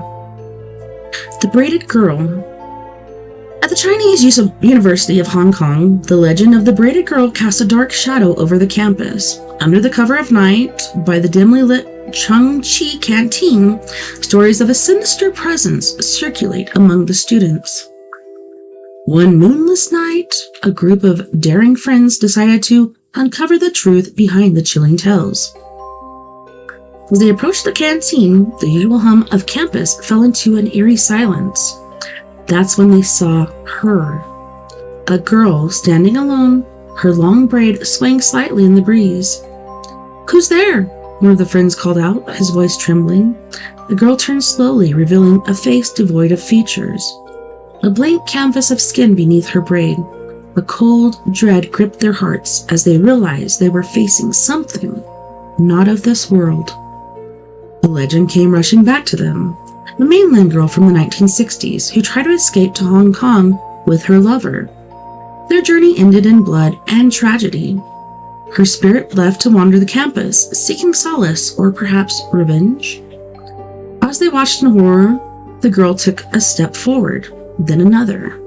The air grew colder with each step she took. The friends stumbled back, their courage dissolving into pure fear. Suddenly, the girl stopped, her head tilting as if listening to some unseen whisper. "Do you want to play?" she asked, her voice echoing with an unnatural calm. Without waiting for an answer, she began to drift toward the woody lane near the old train tracks, her figure slowly dissolving into the darkness. The friends, paralyzed with terror, finally found their feet and fled. They didn't stop until they were safe within their dormitories, their hearts pounding with the night's encounter. From then on, the woody lane was forever known as Single Braid Road, a place where the past and the supernatural intertwined. And every night, as the darkness fell, the campus held its breath, wondering if the braided girl would return. Ooh, creepy. Creepy crawlies. Oh no. Hey Adrian, how's it going? Alright, so on that note, we're going to go to our second music break. On this break, we have Miss Mia Savage with her group Antidote for Savages with Not a Phase, The Bottom Line, Bury Me in Heaven, and Singing to Your Grave. Don't go anywhere. We'll be right back after this music break.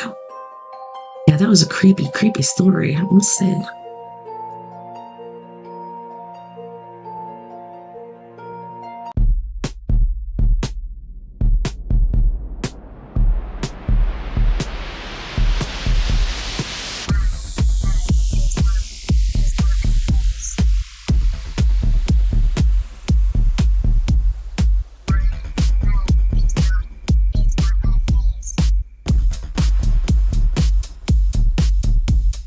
Break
It's the choice right now between fear and love.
handsome letter.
Welcome back, and thanks so much for joining me tonight on We Are Paradox Media's Late Night in the Rockies.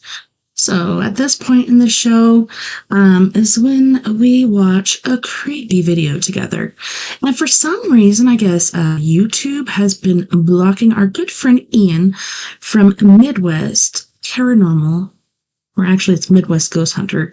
There's another group called Midwest Paranormal, but yeah, they've been blocking his stuff. I don't understand why, because I mean, he never does anything that goes against copyrights or anything like that, but yeah, let's check it out. This one is going to go a little over showtime, but feel free to hang out here on Facebook, YouTube, or Twitch and watch it with me. I apologize to those on Spreaker and eTalk, as yeah, we're going to be ending a little later than usual. All right, so let's get on with it. We got Ian with Midwest Ghost Hunter. Make sure you go subscribe, like his stuff. I love his stuff because, like, I don't know, he just captures the best evidence in the world, but he never goes hunt at a haunted asylum alone. And this guy does go alone, which to me is pretty amazing. Just like Frank from Franco TV. I don't know. I don't think I'm brave enough to go by myself. Last time I went, things didn't turn out good. Had a little attachment there for a bit. Is there someone up here making noises? Oh my god, oh my god, oh my god. Noah, if you're in here, I'd just like to be your buddy, okay? What the hell? Whoa, whoa! This whole asylum, I feel like I am slowly losing my mind. Oh god! Why I'm not running right now, I do not know. What is this place? Who are these people? Where the fuck am I? I don't even know. Oh my.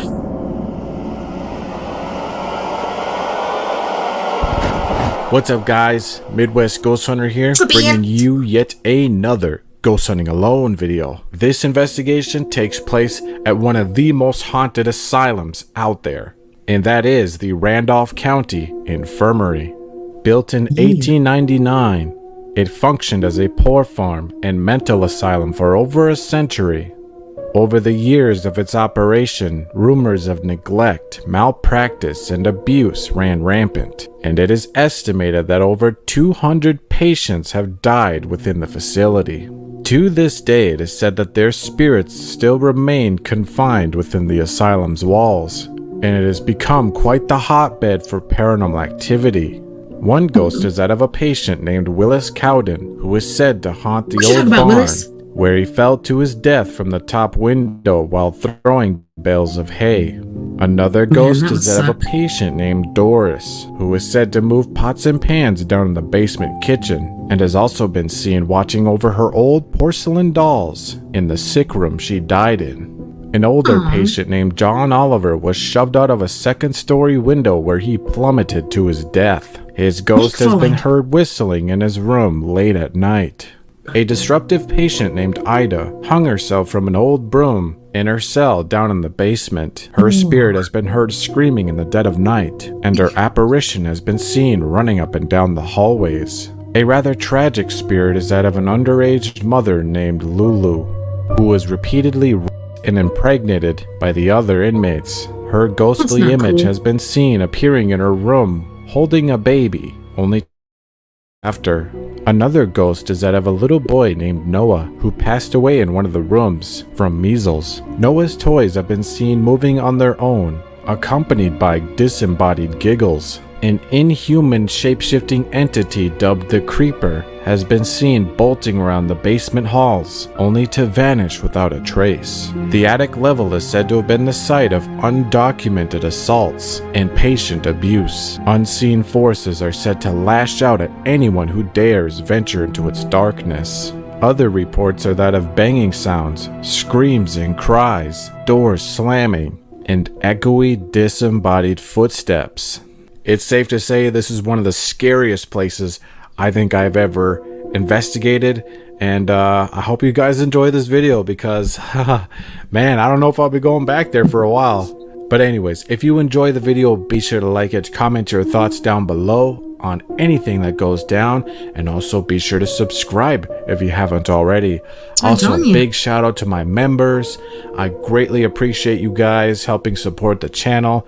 It means a lot. But anyways, enough of me talking. Let's go ahead and get into the investigation. Let's go.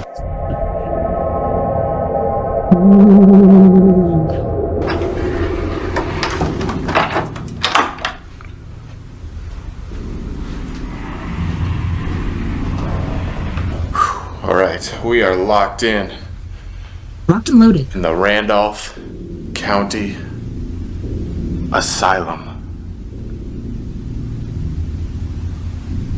I'm not gonna lie, I've got a bad feeling about this place.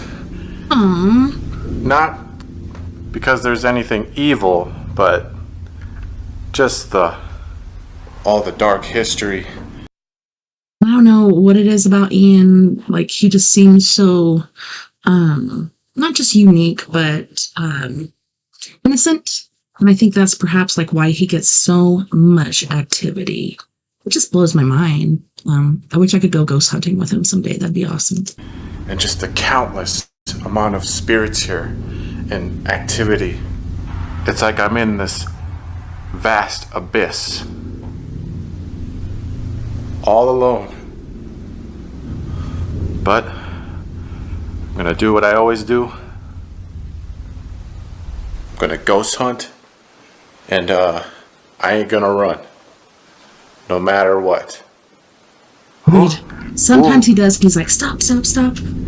It's Jesus twin. Christ. That almost looked like a doppelganger. She's wearing the same clothes I'm wearing. If there's any spirits in this hospital, could you give me a sign of your presence? Gotta find my flashlight. Holy shit. There is a wicked windstorm going on right now, and I am sure that'll only add to the paranormal activity tonight.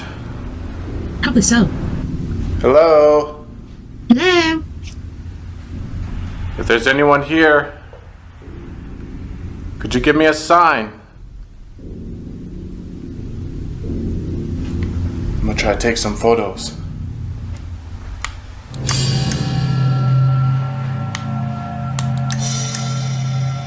I'm catching a lot of orbs floating around in here. Are there spirits in this room right now? Wow. Is that what I'm seeing? Tink. Whoa. That came from over this way. Yeah, something tinked on, like, that bowl. There's Oh, more. it's kind of misty, There's more too. orbs over here. Oh, look at the face in that one. Where are you right now? I'm right here. Could you show yourself?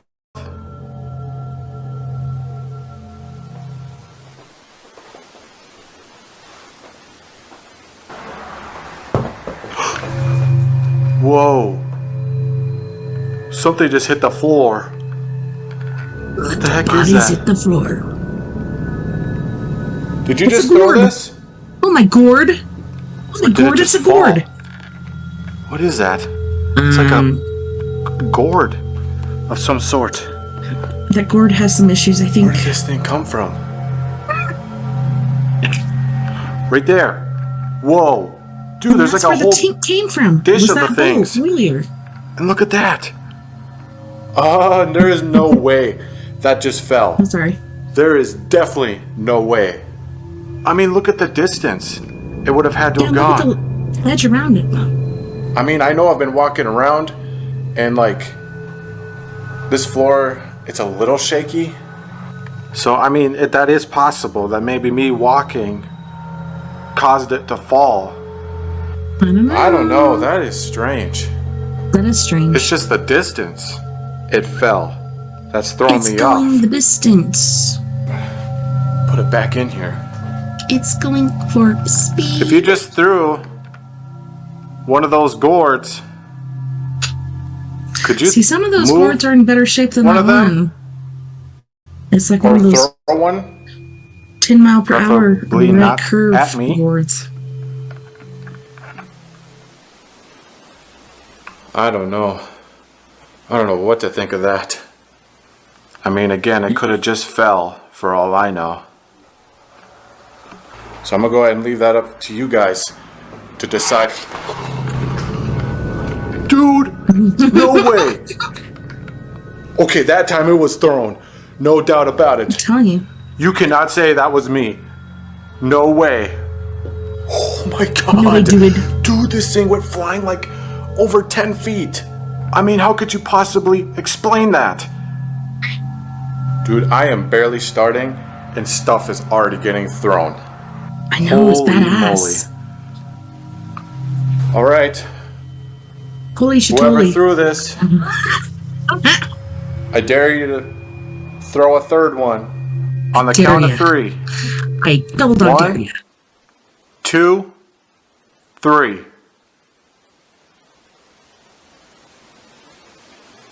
Nothing.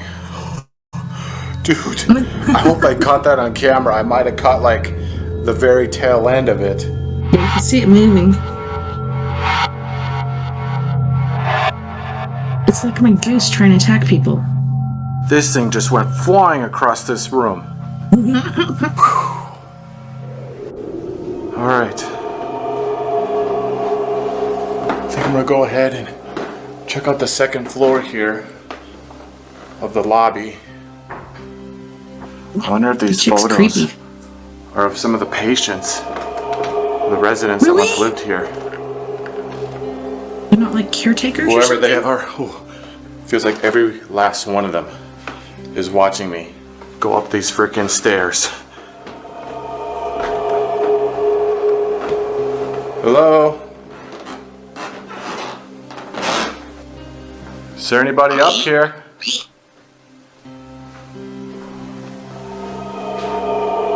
This whole place is unbelievably creepy. I can only imagine what it's gonna be like walking through the actual asylum wing. Tiptoe through the tulips. Is there anyone up here? The hell was that? Whoa! Holy shit! Hello? Dude, that was a loud freaking bang. Yeah, it was. Is there somebody down there? Whoa! Whoa! That door just opened? That door just opened! Whoa. I literally just saw that. Wow. Whoa. Seriously. Dude, I'm telling you, Ian gets the best evidence ever. Wouldn't it be awesome if you saw like some weird feet or something down there? Oh my god. Dude, I cannot believe that. Already a door freaking opened. Oh god, and now it's shut. What? When did that No happen? way. What the heck? Oh god. Oh god, do I dare freaking look? Look at that. It's slightly moving.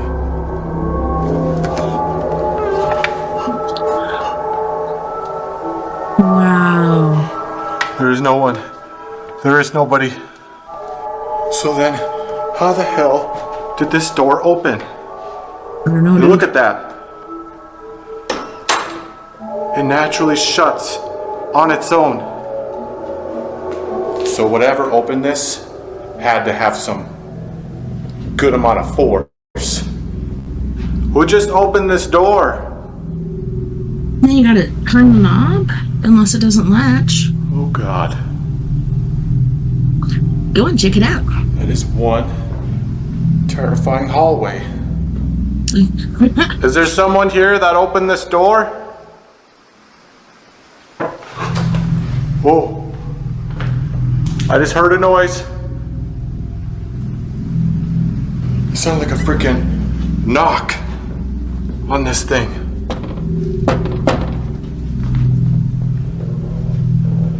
It If you just open this door, could you open it again?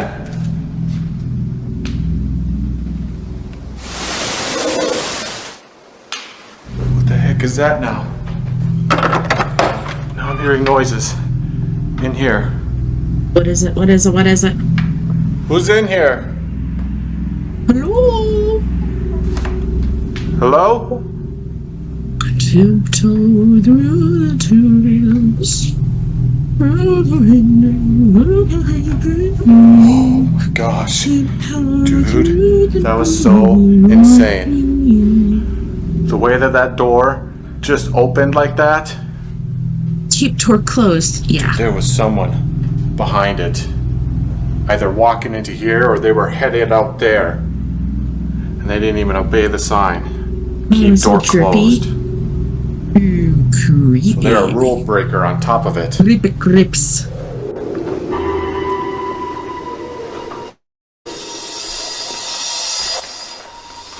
Okay, so I'm in the men's ward. Got a thermal camera here. I'm gonna snap awesome photos of this thermal. thing. See if I can get any cold spots. Oh, there's one. Oh, that's the window. Okay. Are there any patients in any of these rooms? Just coming by to visit.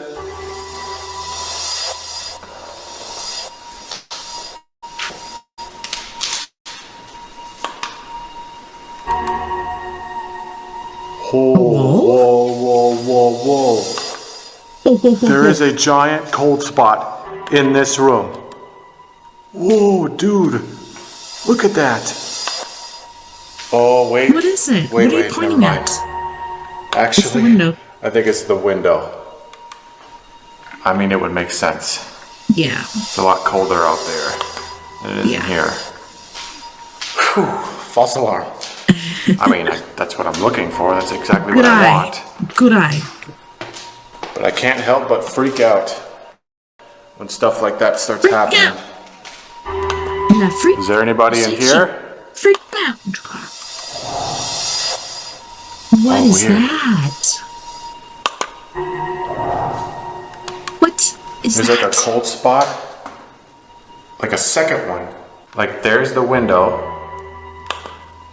But then there's one next to it. Through the window. And it's positioned right on this bed. Is there someone standing right here? If there's someone standing here, could you rattle that bed frame to let me know? It's not there anymore. Completely vanished. There was definitely something here. And there's no AC or vents or nothing. So I'm not sure how you would explain that. I do not know. Is there anybody down this hallway? Gum, chickada gum, chickada gum, chickada gum. Hello. Hello? I am your neighbor. Give me some sugar.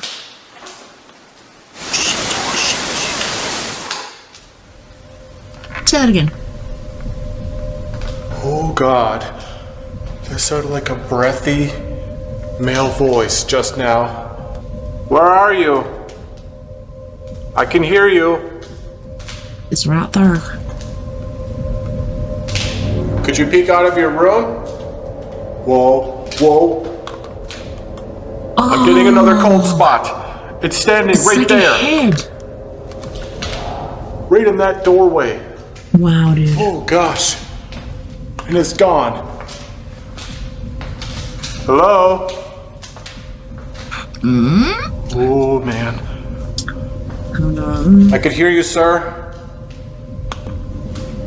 I'm here. What's your name? Jonathan? Oh my God. Hello? He is in this room right now. I hope you don't mind me coming in.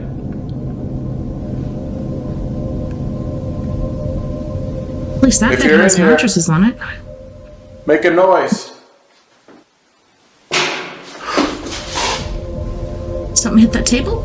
Holy crap. What the hell was that now? I'm not getting any more cold spots.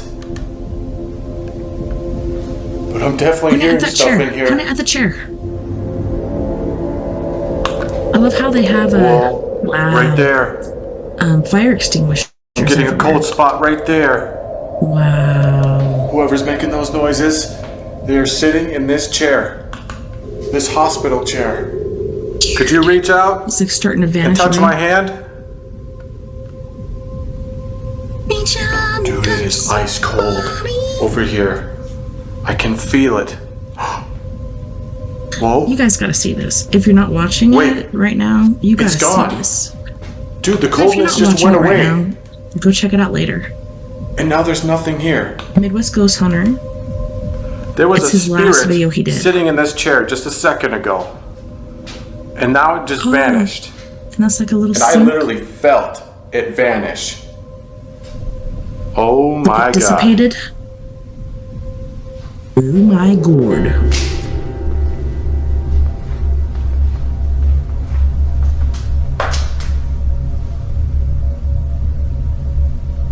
Is it time to be a Midwest It's ghost so pervert? animated.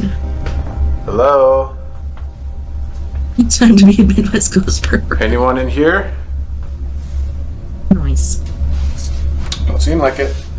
Nope.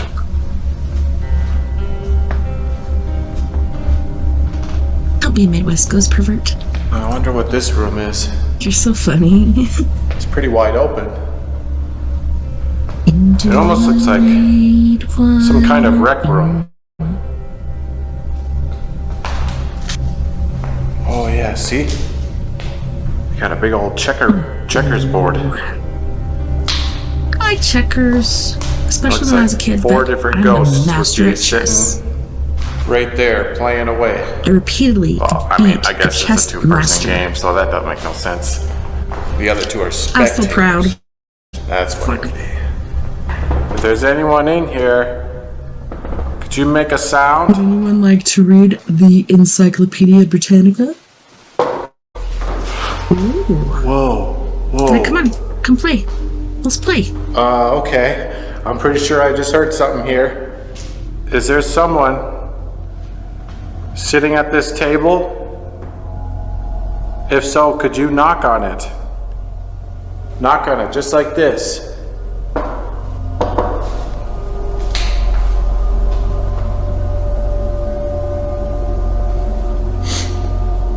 Getting like a weird smell over here.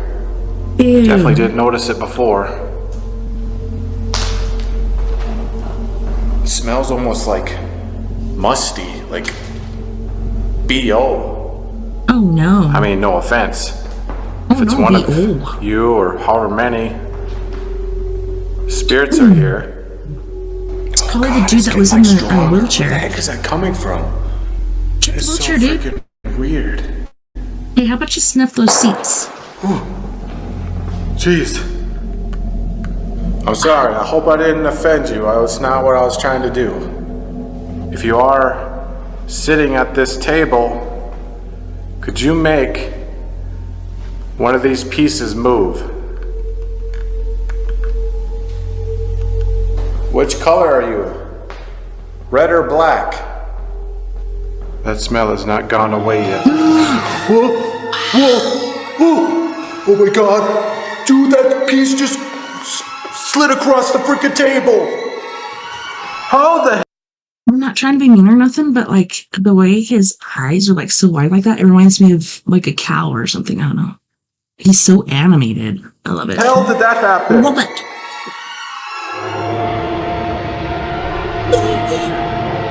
That is creepy. That is insane. Dude, that freaking red piece just moved from there all the way It's there. crazy. Thank you so much, whoever you are. I would be That just pooping my pants. blew my mind. Mine too. I mean, you moved it on the wrong space, but well, I mean, it's like halfway Well, it's on there. halfway. Yeah, How come do see, you come explain on. that? How? There's no way that could have happened. Absolutely nothing. Can you debunk that? I can't debunk that. I am literally at a loss for words. That is badass, I have to say. Thank you. Thank you so much.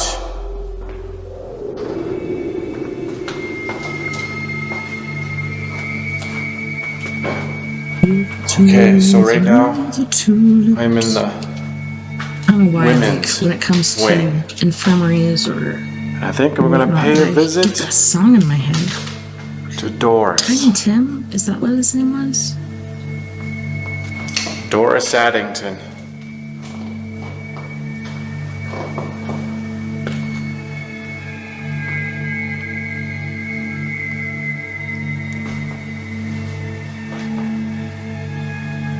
Hello, Doris. Wow, she really liked dolls, I think. Oh, God. Oh my gosh, that is creepy. Is that Mrs. This Santa one has Claus? no eyes. Oh my God, there's two of them. What the hell? Doris, I don't like it. I absolutely love your creepy doll collection.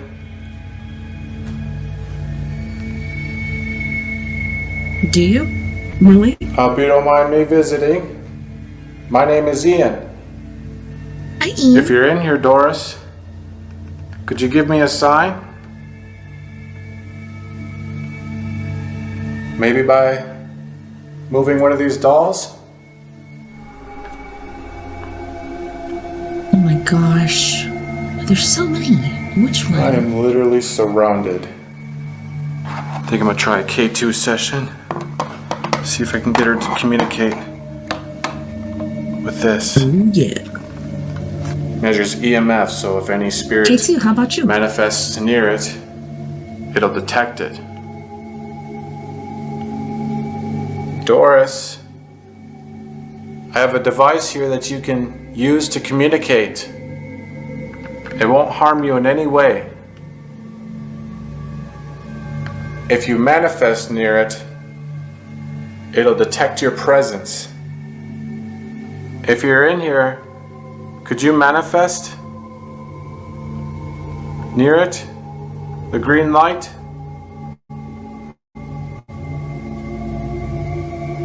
The green lights, man. Whoa. Show 'em. She's manifesting near it right now. Dude, this thing is freaking going off. Holy crap. To badass. Thank you, Doris.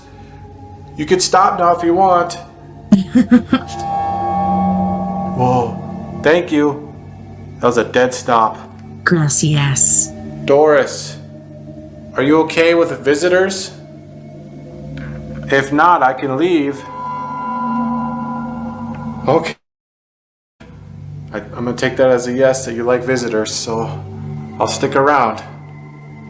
Doris, is it true that you move dolls in this room? Really? Are Let's you see the it. one that moves these dolls? Let's go. Yes. Thank you. I also understand that you have a kitchen down in the basement. Do you still linger around there? She was the cook. Yes. Wow. That's amazing. Do you cook meals down in the kitchen? So I think if I'm remembering this correctly, she actually tried to leave, but just like people that have been in prison and stuff like that, like she came back and she continued to do her job as a cook. That's pretty awesome. If I'm remembering the right place. I'm not sure. Yes. I'm not certain. Why do you choose to stay here? Why they call Do you like it um, here? Yes. Well, that's good. I'm glad you do. Can't remember You what seem it's to have a called. lot of energy, Doris. Are you able to move one of your You dolls just get like right addicted now? to being there. Yes. Oh, that would be phenomenal if you did. Seems like you agreed. Dang, this thing's going off like crazy. Go. I don't think I've ever seen this thing go off like this. All right, Doris. I'm gonna start looking around.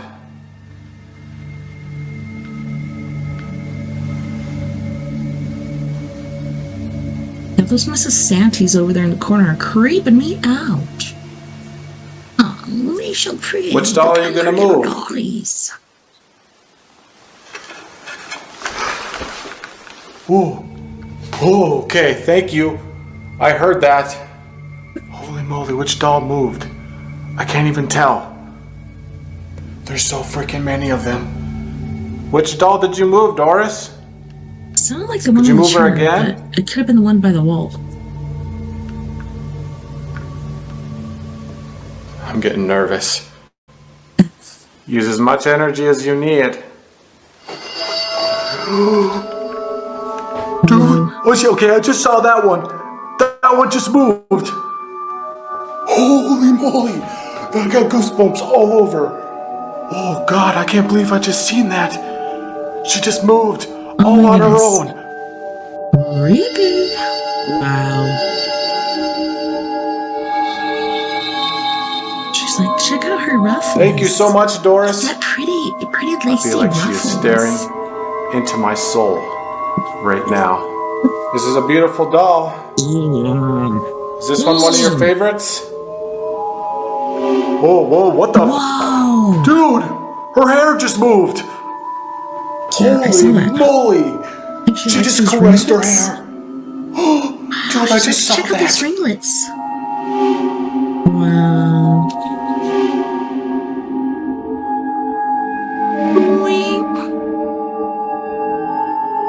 Boing. She just Adrian, went like welcome boop back. to her hair. What do you think about Holy these creepy ass crap. dolls? Okay, I take that as a yes. This is your favorite doll. Yes. Oh gosh, it is getting freaky in here. All right, Doris. I think I might have to move on, okay? But thank you so much for communicating. I'm gonna visit your kitchen, okay? We can communicate further. Down there. What about sandwiches?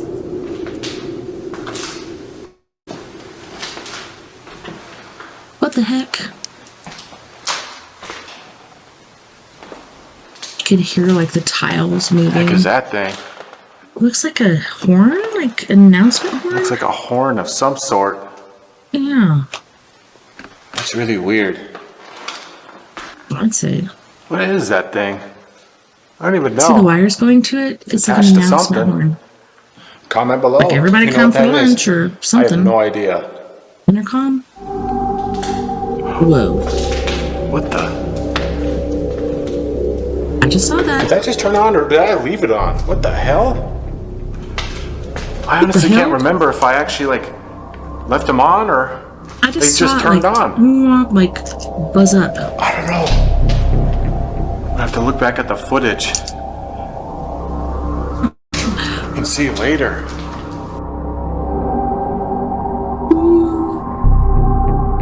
That is so creepy. And this is Midwest Ghost Hunter, just in case Did someone you guys just don't turn know. these lights on? You guys gotta check him out. He's badass. He's way braver Hello? than me. I went one time by myself. That's weird. I wasn't scared I when don't I was know. there, but the after effects, like the walk-in I had, was I know not. for sure I turned it off, but I don't know if I turned it back on at some point. I can't, honestly, for some reason, I can't remember. This whole asylum, I feel like I am slowly losing my mind. I can't even properly remember things. Hello? Hello? What was that? I just heard something in here. Hello? It's like the curtains or something? Whoa. What the hell? My What? booster light just went out. Oh, I was wondering why it And got I can't dark. get it to turn back on. What the hell? This has never happened before. What in This Sam's place Hill? is literally messing with me. I see. Oh God! Oh, the lights just went out, and of course my freaking booster Dude, this flashlight! Oh no, don't run, Why don't isn't run, it don't run. working? I think the ghosties are messing with you, dude. Thank God. Get me out of here. Don't run. Turn Calm these down. fuckers Breathe in. back on. Breathe out. Oh my God. I don't God, think I that could was do terrifying. that by myself. I'm not brave enough. Dude, of all the times for my booster light to go out and my freaking flashlight, dude, I couldn't see anything. I'm not doing anything else until I freaking get new batteries, a new light. Hell no. Hell no. So creepy.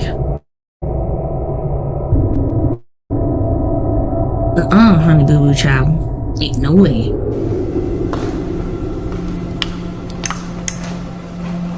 It's like Misty. Can you play Misty for me? What? Just doing Why is it all photography. foggy? All throughout Where is that? Like, is it like these humidity hallways. or something? Oh wow. Whoa. Hello, little feller. Whoa, whoa. Whoa. There's something in that photo. It looks like a figure peeking out of that room. Hello? Is there someone in there? I wonder if this is Lulu's room. Oh. Should This is imagine the if there only was way like a to find face out. peeking out. Yep. There it is. Lulu's room? Lulu, I think I just seen you peering out from your room. Were you watching me? Oh, did you see that? Whoa, she just darted by. Oh my God. I literally just seen her bolt in here. Wow. That is not dust. Okay? Just so you know, that is insane. She just went from right to left. Really? And she ran over somewhere this way. What part? The hey, hey, hey, or Ian? Lulu, I know you're in here. Are you running around your room? I think she's hiding from you. Yeah. Wow. Sorry. You just spooked me a little bit there. Are you making noise over here? Sounds like it. Could you make another noise?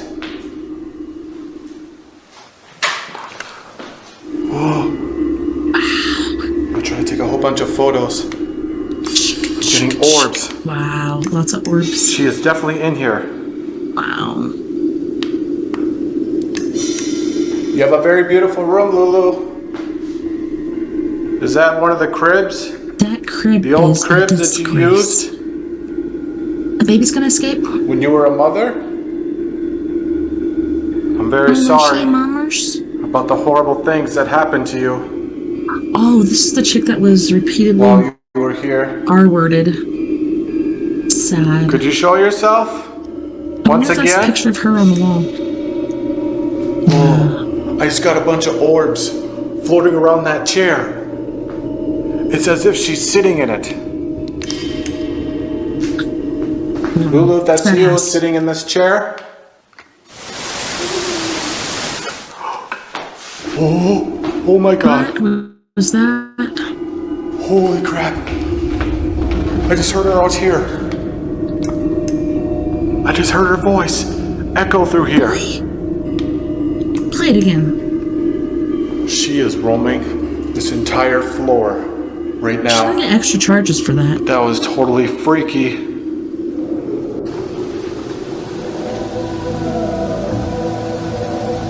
Alright, so I'm about to make my way out to the barn where Willow's Cowden fell from that window. And boy, did it get nippy out here. Holy crap. You could definitely tell it's October. Dang, it super is warm today creepy for out here. October. It's like 77 degrees. I think that's a record. Not as creepy as in there, though. Not by a long shot. That place is creepy. Hopefully this wind doesn't mess up the audio too bad. Hello, is anyone out here? Willows Cowden? Are you out here working? There it is, guys. That is one creepy barn. I'd say. Willows, if you're in that barn, that top window. could you come out and talk to me?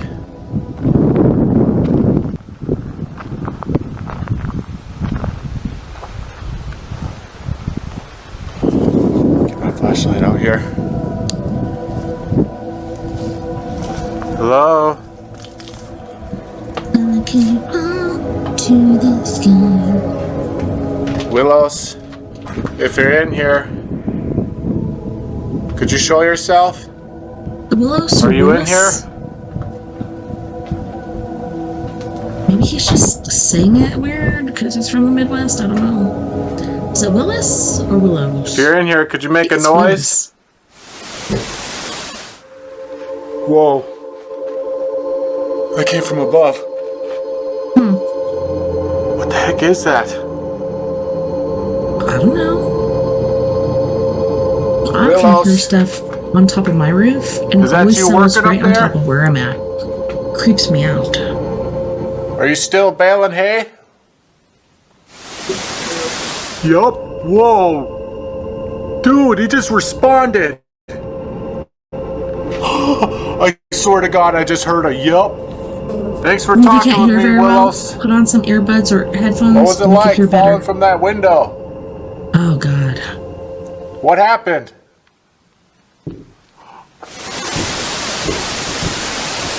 It's like he's walking. Holy Space. crap. I can hear him up there. But there's really no way I can get up there. Unless I'm freaking Spider-Man. Be a spider There's no monkey. way to get up there. It literally sounds like he's just pounding away up there. Doing something. God, I wish I could see up there. I know.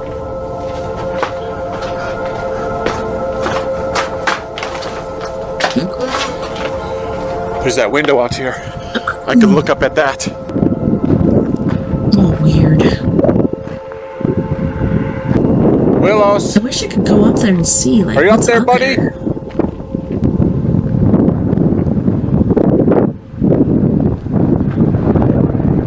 Whoa, I'm baling hay here. I just heard his Did you hear voice. that? I heard a voice shout from up there.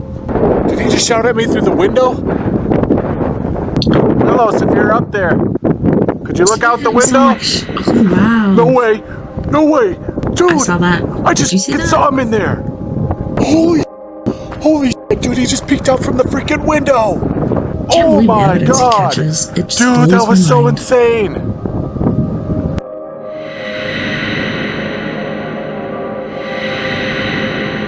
Crazy.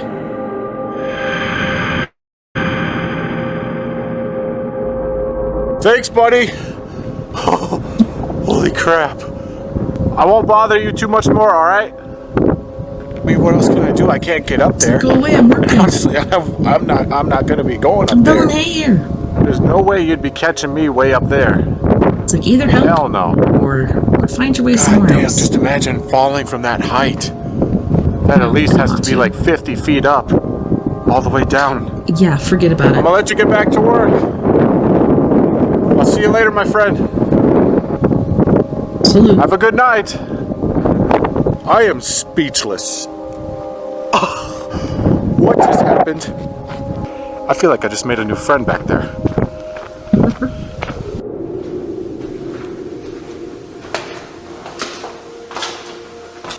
Cows are so old and loose. If there's any patients I in have any one. of these rooms, could you call out? Is there anyone in here? Whoa! Is there anybody in here? What? Oh. I swear to God, I just heard a little boy's voice out here. Who's there?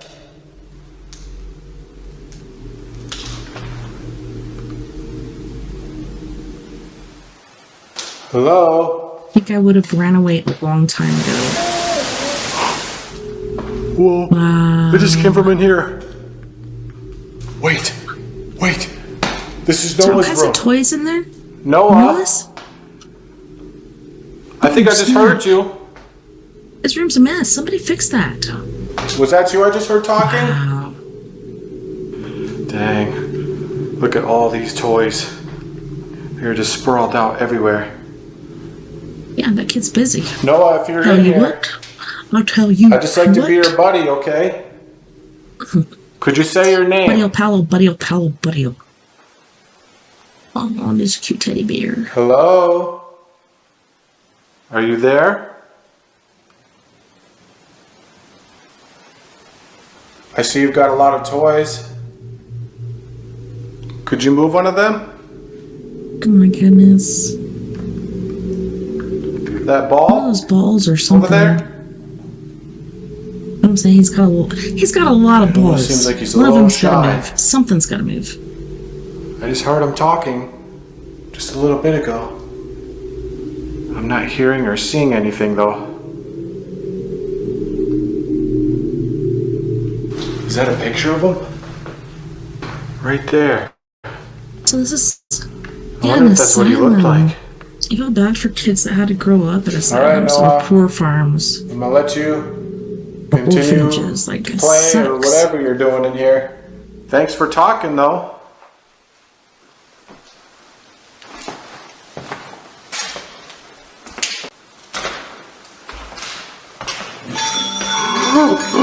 What the hell? Whoa! Wow. Oh my god, oh my god, oh my god! What is that? Whatever it is, it just jingled Toy? and came rolling out of his room.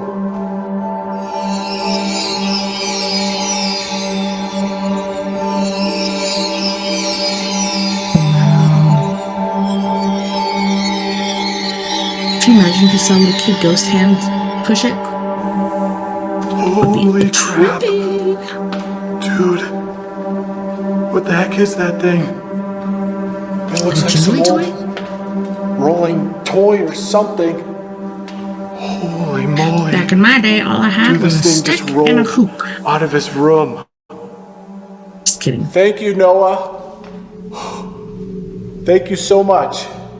This thing looks ancient. Yeah. Whoa, look at that.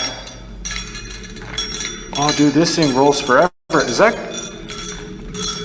oh my god, It's you gotta see be, like, that? slanted. Dude, Like maybe the foundation. it's almost as is if he just freaking rolled it settling a even certain way. faster. Try it again. Try to get back it or Oh something. gosh. I mean, I don't know. It could be the way it's designed. Maybe it's supposed to do that? Here, I'm gonna try it again. Just to test it out. Good job, dude. All right, Noah. I'm gonna roll it to you, okay? He's a good Here you go. investigator. Like trying to debunk this stuff. Yeah, see, look at that. Oh, yeah, I think it must be slightly downhill.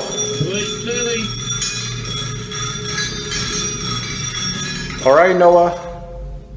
Could you roll it back? Use as much energy as you need. Take your time, buddy. Could you imagine if that Hot Wheel car like rolled or something? Not budging. That'd be trippy. That's okay, bud.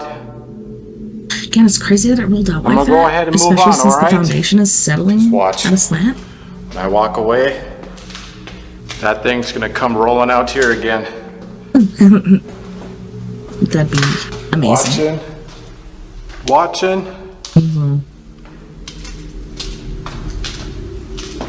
Don't think so. Not this time.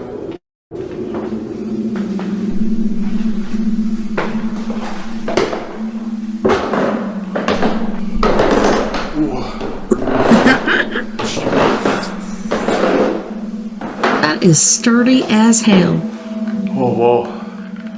Door's already open. As to who opened it, I don't even know. I headed up to the attic. This is where they did mock trials for the inmates whenever they misbehaved. Oh, jeez. I also think that there may have been terrible things that have gone up here. Abuse, whatever you can think of. Oh my God, it is unbelievably scary up These here. are bad places. I know it looks pretty lit on the camera, but this is what I'm seeing Wow. right now. What the heck is that squeaking noise? It's up in the ceiling, whatever it is. Hello? Hello? Is there anyone up here? It's hammer time. Could you give me a sign of your presence? Take a shot for every time a ghost hunter says that. I try not to always say all the stereotypic questions. Sometimes you just kind of run out, repeating yourself. Is there anyone here with me? Thanks, bud. See, there's another one. Over here. I know. That's a drinking game right there. My heater and my curling iron. Honestly, surprisingly, compared to the rest of the place, it's actually like peaceful up here. Like, I was unnerved at first. I can feel like the cool outside air. It feels like good. It feels good up here. I mean, I'll actually probably stay up here the rest of the night. Just fall asleep right up here. Where's your shires? Alright, go brush your hair. Go brush your hair, you crazy little Time to pay a minion. visit to Love you, good night, John good job. Oliver, the man who was pushed out that Go brush your window right hairs. there. Go brush your hair, dudes. Man, that's a terrible way to go. Alright, love you, bug. Hello, John. W2. Hammer time. My name is Ian. I've come to visit. Cama. Are you okay with having visitors? Damn, just look at that. That is a steep fall. Just imagine. John, if you are in here, could you give me a sign of some sort? Here's your sign. I think I'm gonna go ahead and actually do a spirit box session in here. I haven't done one of those yet. I think I'm gonna put it right here on this Look at window. those cute little fake flowers. Not one of those. Actually, like my little Southern John Oliver, PSV. are you here with me right now?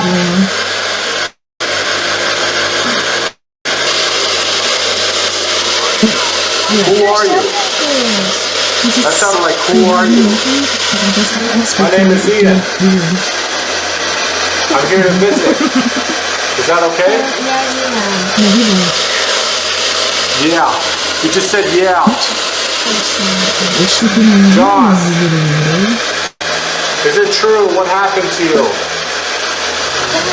Is it true that you fell from this window? No, you were...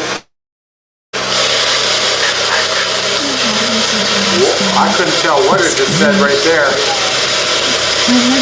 Who did it? Good night.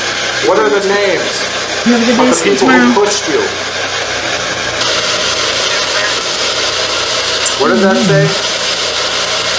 Sounded like two men.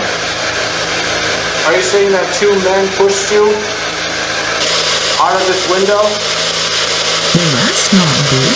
I'm so sorry that happened to you. Why did they push you, John? Do you have any idea?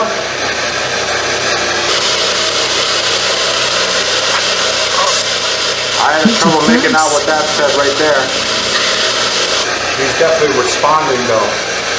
Very clearly too.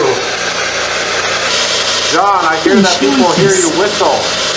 Could you whistle through the spirit box? Whistle a tune, if you like.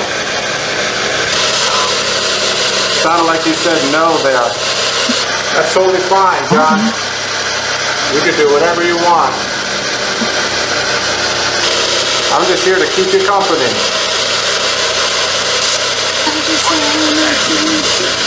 What did I say? She said like watch your back or something. Don't stay. Don't stay here. Or don't stay in this hospital. You just said get out now. Oh my God. Alright, John. I'll leave you alone, okay? Whoa, whoa. Holy shit, dude. What the hell was that? Dude, he just pounded on the window. Dude. Oh my God, that was loud.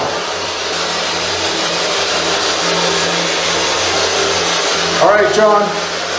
I'm gonna leave you alone, alright? Thank you for talking. Whoa, dude. Did he just bang on that window? It was kind of hard to hear over the spirit box, but I freaking heard something loud. It definitely sounded like it. You should replay it. I wonder why he wants me to leave. It's kind of strange. Maybe I'm still trying to figure out if he just wanted me to leave his room or if he's warning me to leave this place. Like something bad is going to happen. That is actually terrifying to think about. Okay.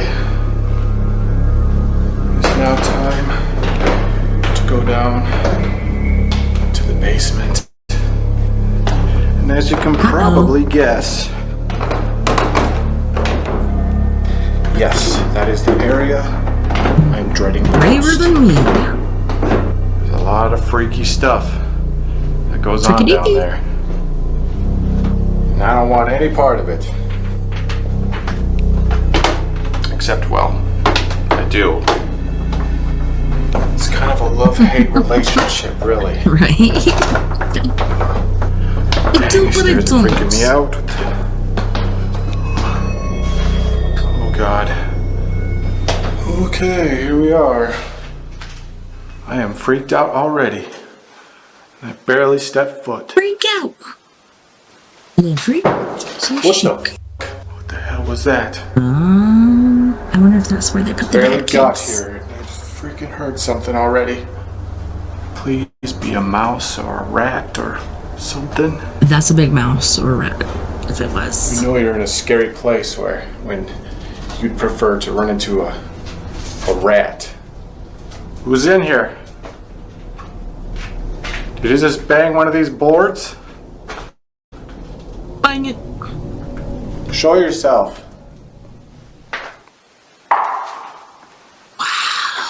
Oh shit. Oh God. That was just out here now.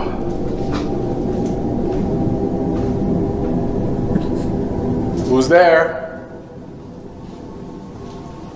Make a sound where you are. Freak out.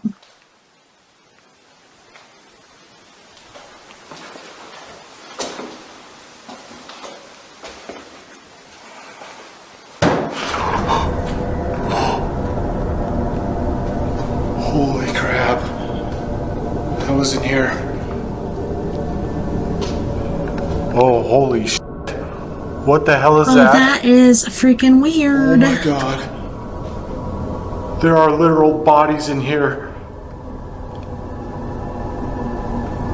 That is terrifying. I mean, I'm pretty sure they're fake. Better make sure, just to be safe. Yeah, that's plastic.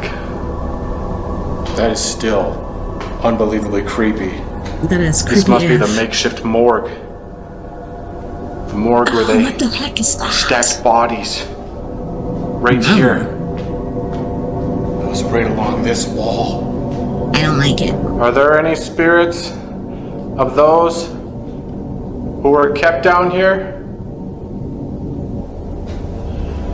I'll go and do some photography.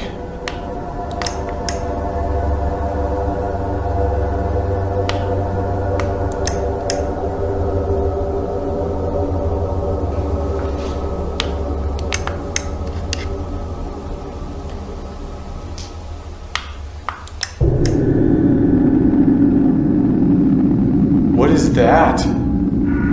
Floating right there. Dude, that was a straight up shadow. What's that? It was just behind that door. Oh God.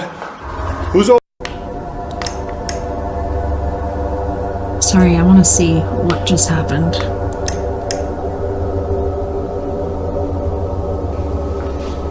I missed it.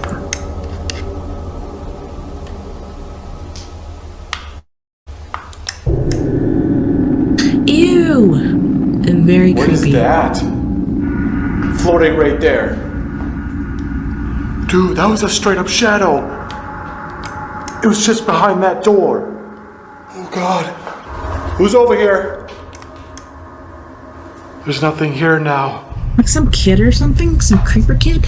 Oh my gosh. There's a little shadow floating right in this doorway. It looks like they were peeking their head out. It's like a shadowy blob floating in midair. Oh God. Could be, I think I know exactly what it is. It's that What is freaking it? creeper. Not the creeper. Oh God. I was out here. Ronnie and run! Where'd you go, creeper? She's a creeper? You Keeper. shadowy entity thing. Oh, there it is. Oh, dude. I caught it again. It's down the freaking hole. It's floating in midair. What is Oh that? my God. You can see it. It's on one side, and then the next one, it's on the other side. Dude, this thing That is is floating crazy. around everywhere. What are you? Are you are a you? human entity? You definitely don't seem human. How can you tell that? Wow. Maybe you just insulted Oh them. my God, oh my God. That was loud. Whatever this thing is, it is making banging sounds all over. It's banging.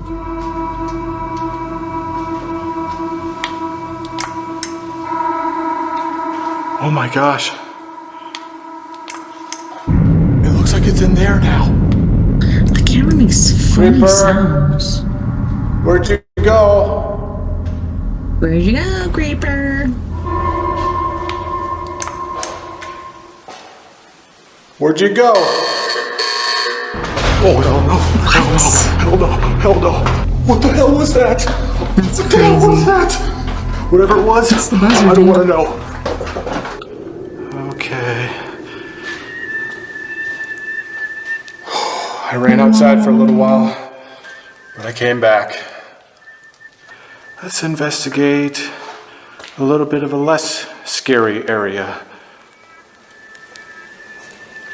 Doris's kitchen. I almost said Dottie. It's Doris. Doris.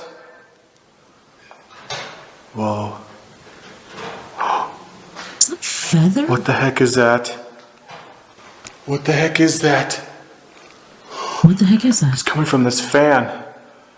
I think it's That's the wind. creepy. I hope so. That wind is absolutely nuts tonight. This place is absolutely nuts. I'm not even halfway through this place. It's an asylum, dude. That tells me I'm in for a long night. Sounds like Doris, are you in here? it. Dry flowers, a feather. I know we spoke earlier. It'd be awesome if the oven like opened I'm down or in your something. kitchen now. Doris, where are you? Whoa, What was that? What was that? It almost looked like a ray of light What? over here. Doris, was that you I just seen? Where? Hello? Around? Whoa. I just seen it over What? here now. Was that It's like a in the yellowish lower corner? glow. Thank you for showing yourself, Doris. Wow. It's that fan again. Are you cooking something? Hey, good looking. What are you cooking? got cooking? Whoa, whoa, whoa. Okay. I'm starting to lose it. I just heard it sounded like humming almost. Doris, was that you?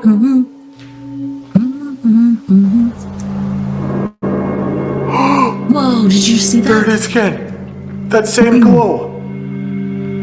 It was just in that cooler. That walk-in cooler right there. Weird.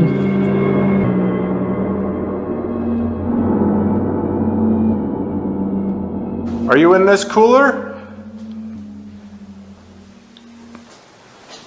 I'd be afraid to go over there. Oh my gosh, it is actually cold in here. Is this thing actually functioning? It's like cold in here. I don't know. It's built that way for a reason.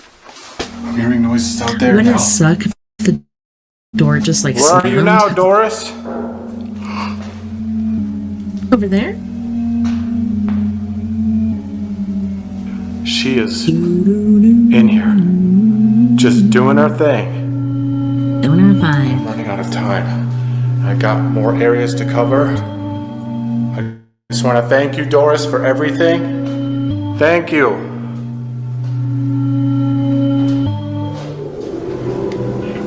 All right. So right now, I'm on my way I to just don't know why it's Ida's. so like misty in there. It's so weird. She is said to be one of the more active ghosts that haunt this place. Ida, I'm coming down to your cell. I hope you don't mind me visiting. Is this it? Right here? Oh gosh, there it What the is. heck? Ida's cell. Oh, is that where she hung herself? Is she the one that hung herself? I'm trying to remember. Whoa, Wow. I'm catching like a bluish mist That is in crazy. here. Ida, is that you that I'm seeing? See, what the heck? Wow. Dude, they're in almost every photo. I could see it just faintly. It's crazy. Wow. You have a very beautiful room, Ida.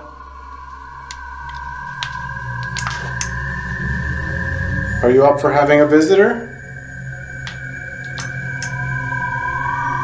There's her broom. Black raspberry. The broom Isn't that that she blackberry? hung herself from. Yeah, that's what I thought. And they say that the way she did it was she tore up her mattress, basically tied around her neck, and then she didn't actually hang, she actually leaned forward and slowly strangled herself. That is sad and That is horrifying. sad. That is not a way to go. Oh my gosh. Whoa, Wow. that mist. It's appearing around her broom. Yeah, right where she was hanging. What the heck? So freaking weird. There's like an aura all around it. That is so freaking And weird. it's ice cold. It is Oh my ice cold up gosh. here. Oh. Ida, is that you? Forget about it. Appearing around your broom? Now she's not. It's gone now. I'm not seeing it. That is so creepy. Alright. I'm gonna attempt a spirit box session with Ida here. See if she'll communicate. Okay, here goes. Ida, are you in here with me? I just saw you in those photos earlier. Could you show yourself in this room again?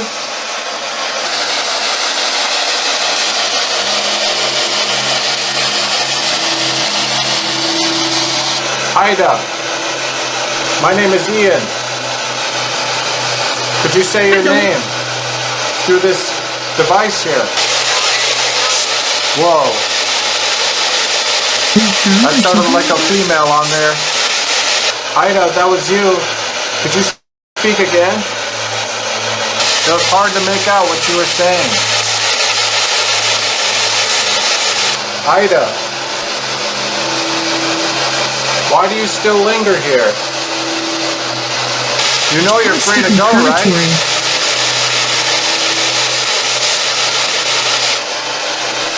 That's sad. I heard that you hung yourself from this broom above me. Why did you do it? Whoa. I keep hearing like her voice, but it's hard to make out any words. Whoa. That sounded a little more intelligible, but still, I can't make out what the words are. Ida, what was going through your mind? And you took your own life. What drove you to do such a thing? Trapped here.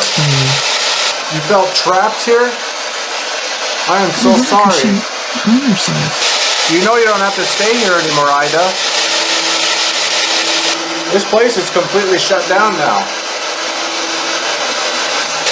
You're free to go. Because of what she did to herself. Ida, what the... Whoa. Yeah. Oh my god. Whoa. Dude. She is screaming. She is screaming through this device. So sad. Oh my god, that is terrifying. Why are you screaming, Ida? What's wrong? I have never heard a woman scream through this device before. That is absolutely terrifying. Ida, what is wrong? I want to help you. Ida, could you tell me? Whoa, whoa, whoa, whoa! What the? Oh, what the hell was that? Dude!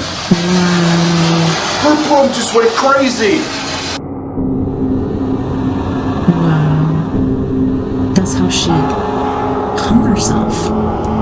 But I don't know why she couldn't just do it from the... It was freaking bouncing around up here! I'm about done. I'm ready to get out of here. Seriously. That was so freaking terrifying. Oh, just calm down. Just calm down. Ida, did you just move your broom? Is this the broom that you hung yourself from? Holy shit, dude. It's moving again. Holy. Look, there's nothing attached to it. Nothing at all. That is so creepy and sad.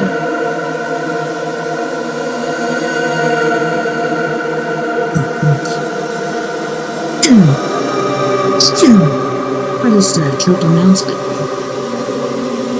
That is so Oh sad. my goodness, Ida. You are really starting to freak me out. Oh my gosh, you guys, how do you explain that? There's no way. I'm at a loss.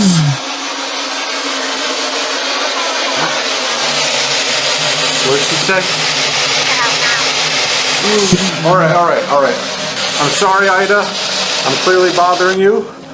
Oh God. Wow, dude. It sounded like she said get out or something. So I'm gonna go ahead and go. It seems like I'm So I wonder where she agitating her. had that room and then also the room All right, upstairs. Ida. Have a good night. I'm out of here. Okay. So switching batteries on my camera. And I swear to God. Oh jeez. I heard banging noises up here. This is the men's wing. Second floor.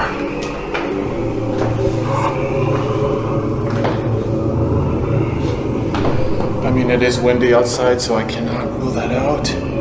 But these were loud, so I don't know. Is there someone up here?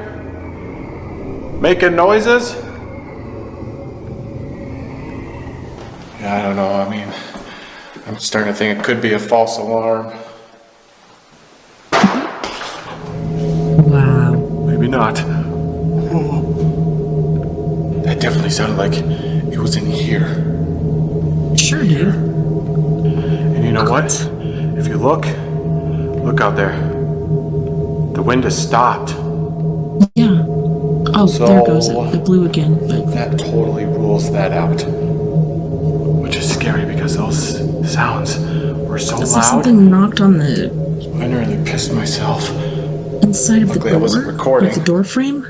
That would have been embarrassing. Oh God. Oh my goodness. Who's down there? You know, I can't help but think about that spirit box session that was on this floor. That right there. Or not that one. Right there. That's John Oliver's room. I'm just thinking about what he said. Because I have a bad feeling right now. What did he say? Whoever's down there, come on out. Oh, I thought somebody. Wow! Did you see that? Holy shit! Holy shit! Dude, something just ran That just across gave that me the hall. chilly willies. Oh my god, oh my god, oh my god. Oh, come on, you just calm down. Don't forget, you guys. Jesus. Ghost Hunter. Whimpering and Go screaming like a subscribe. little freaking baby Like right his now. videos. He's badass. That is crazy. It was like running. Wow. That is Just amazing. stop. Just stop. Okay. Come on now. Who's down there? State your name. And your intentions. My body is literally fighting every movement in this direction. Holy You're so moly. brave. Good job, Ian. You're badass, It dude. ran I off can to do the this. left. Whoever or whatever that was. Oh god, oh god, oh god, oh god, oh god. You can do this. We're almost You there. got this, dude. You got Come on. this. See, I told you. You got this. You could do it. They ran off this way. Hello?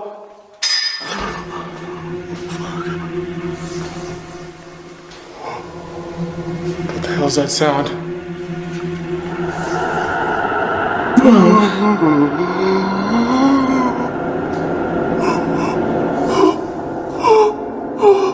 That is so creepy. Oh my god. So damn creepy.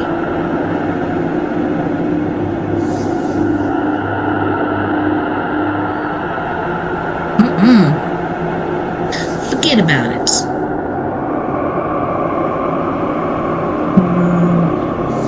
Whoa.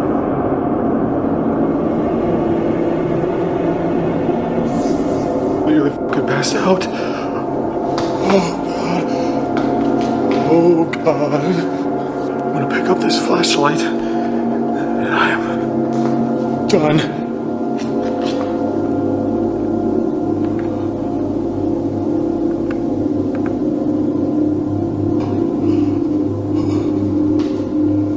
I am losing my mind. I am absolutely losing my mind. This cannot be real. is it? I just said I was going to leave. I don't know. What are you doing? What are you doing? Where the hell did this even come from? The corner over there? I don't What is this place? Who are these This is the most terrified I have ever been. Why I'm not running right now, I do not know. I don't even feel like myself. I nearly fucking blacked out back there. Man. There's nobody in here. It's What the got loose. hell It's got just loose. happened? Oh! Get me out! Get me out! Where the fuck am I? I don't I even can't believe you know. lasted that long. Seriously. That would have been gone a long time ago. Careful. Don't hurt yourself. Whoa. Did you hear that? That just gave me the goosebumps. Oh my gosh.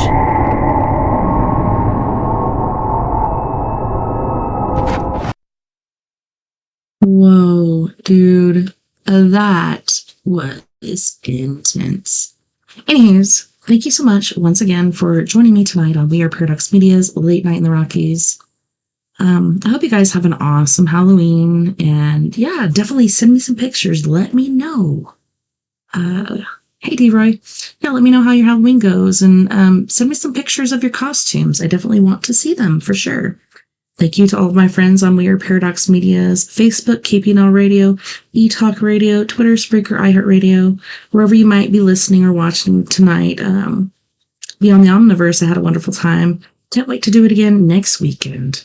Next weekend is also a mystery to me, as it is to you, because I don't know what I'm doing yet. Well, thank you. You just seen my costume last night. I was a Celtic princess. That was quite cool. Don't forget, you guys, we're on this together. Together, we can make the world a bit better. And together, my friends, we are Paradox Media, because without you, there is no us. Until next time, 99 Love and Light. Take care of my yous. Like I said, have an awesome Halloween. And yeah, like I said, send me some pictures. Let me know how your Halloween went. And if you had any haunting experience, etc. D-Roy, if you missed it, just go back and watch it from the beginning. It's a pretty good show. We did some ghost stories, and then for the last hour and a half, we watched Ian from Midwest Ghost Hunter. If you haven't subscribed to him, please subscribe. He's amazing. But anyways, 99 Love and Light. You guys have an awesome evening. Bye, meow.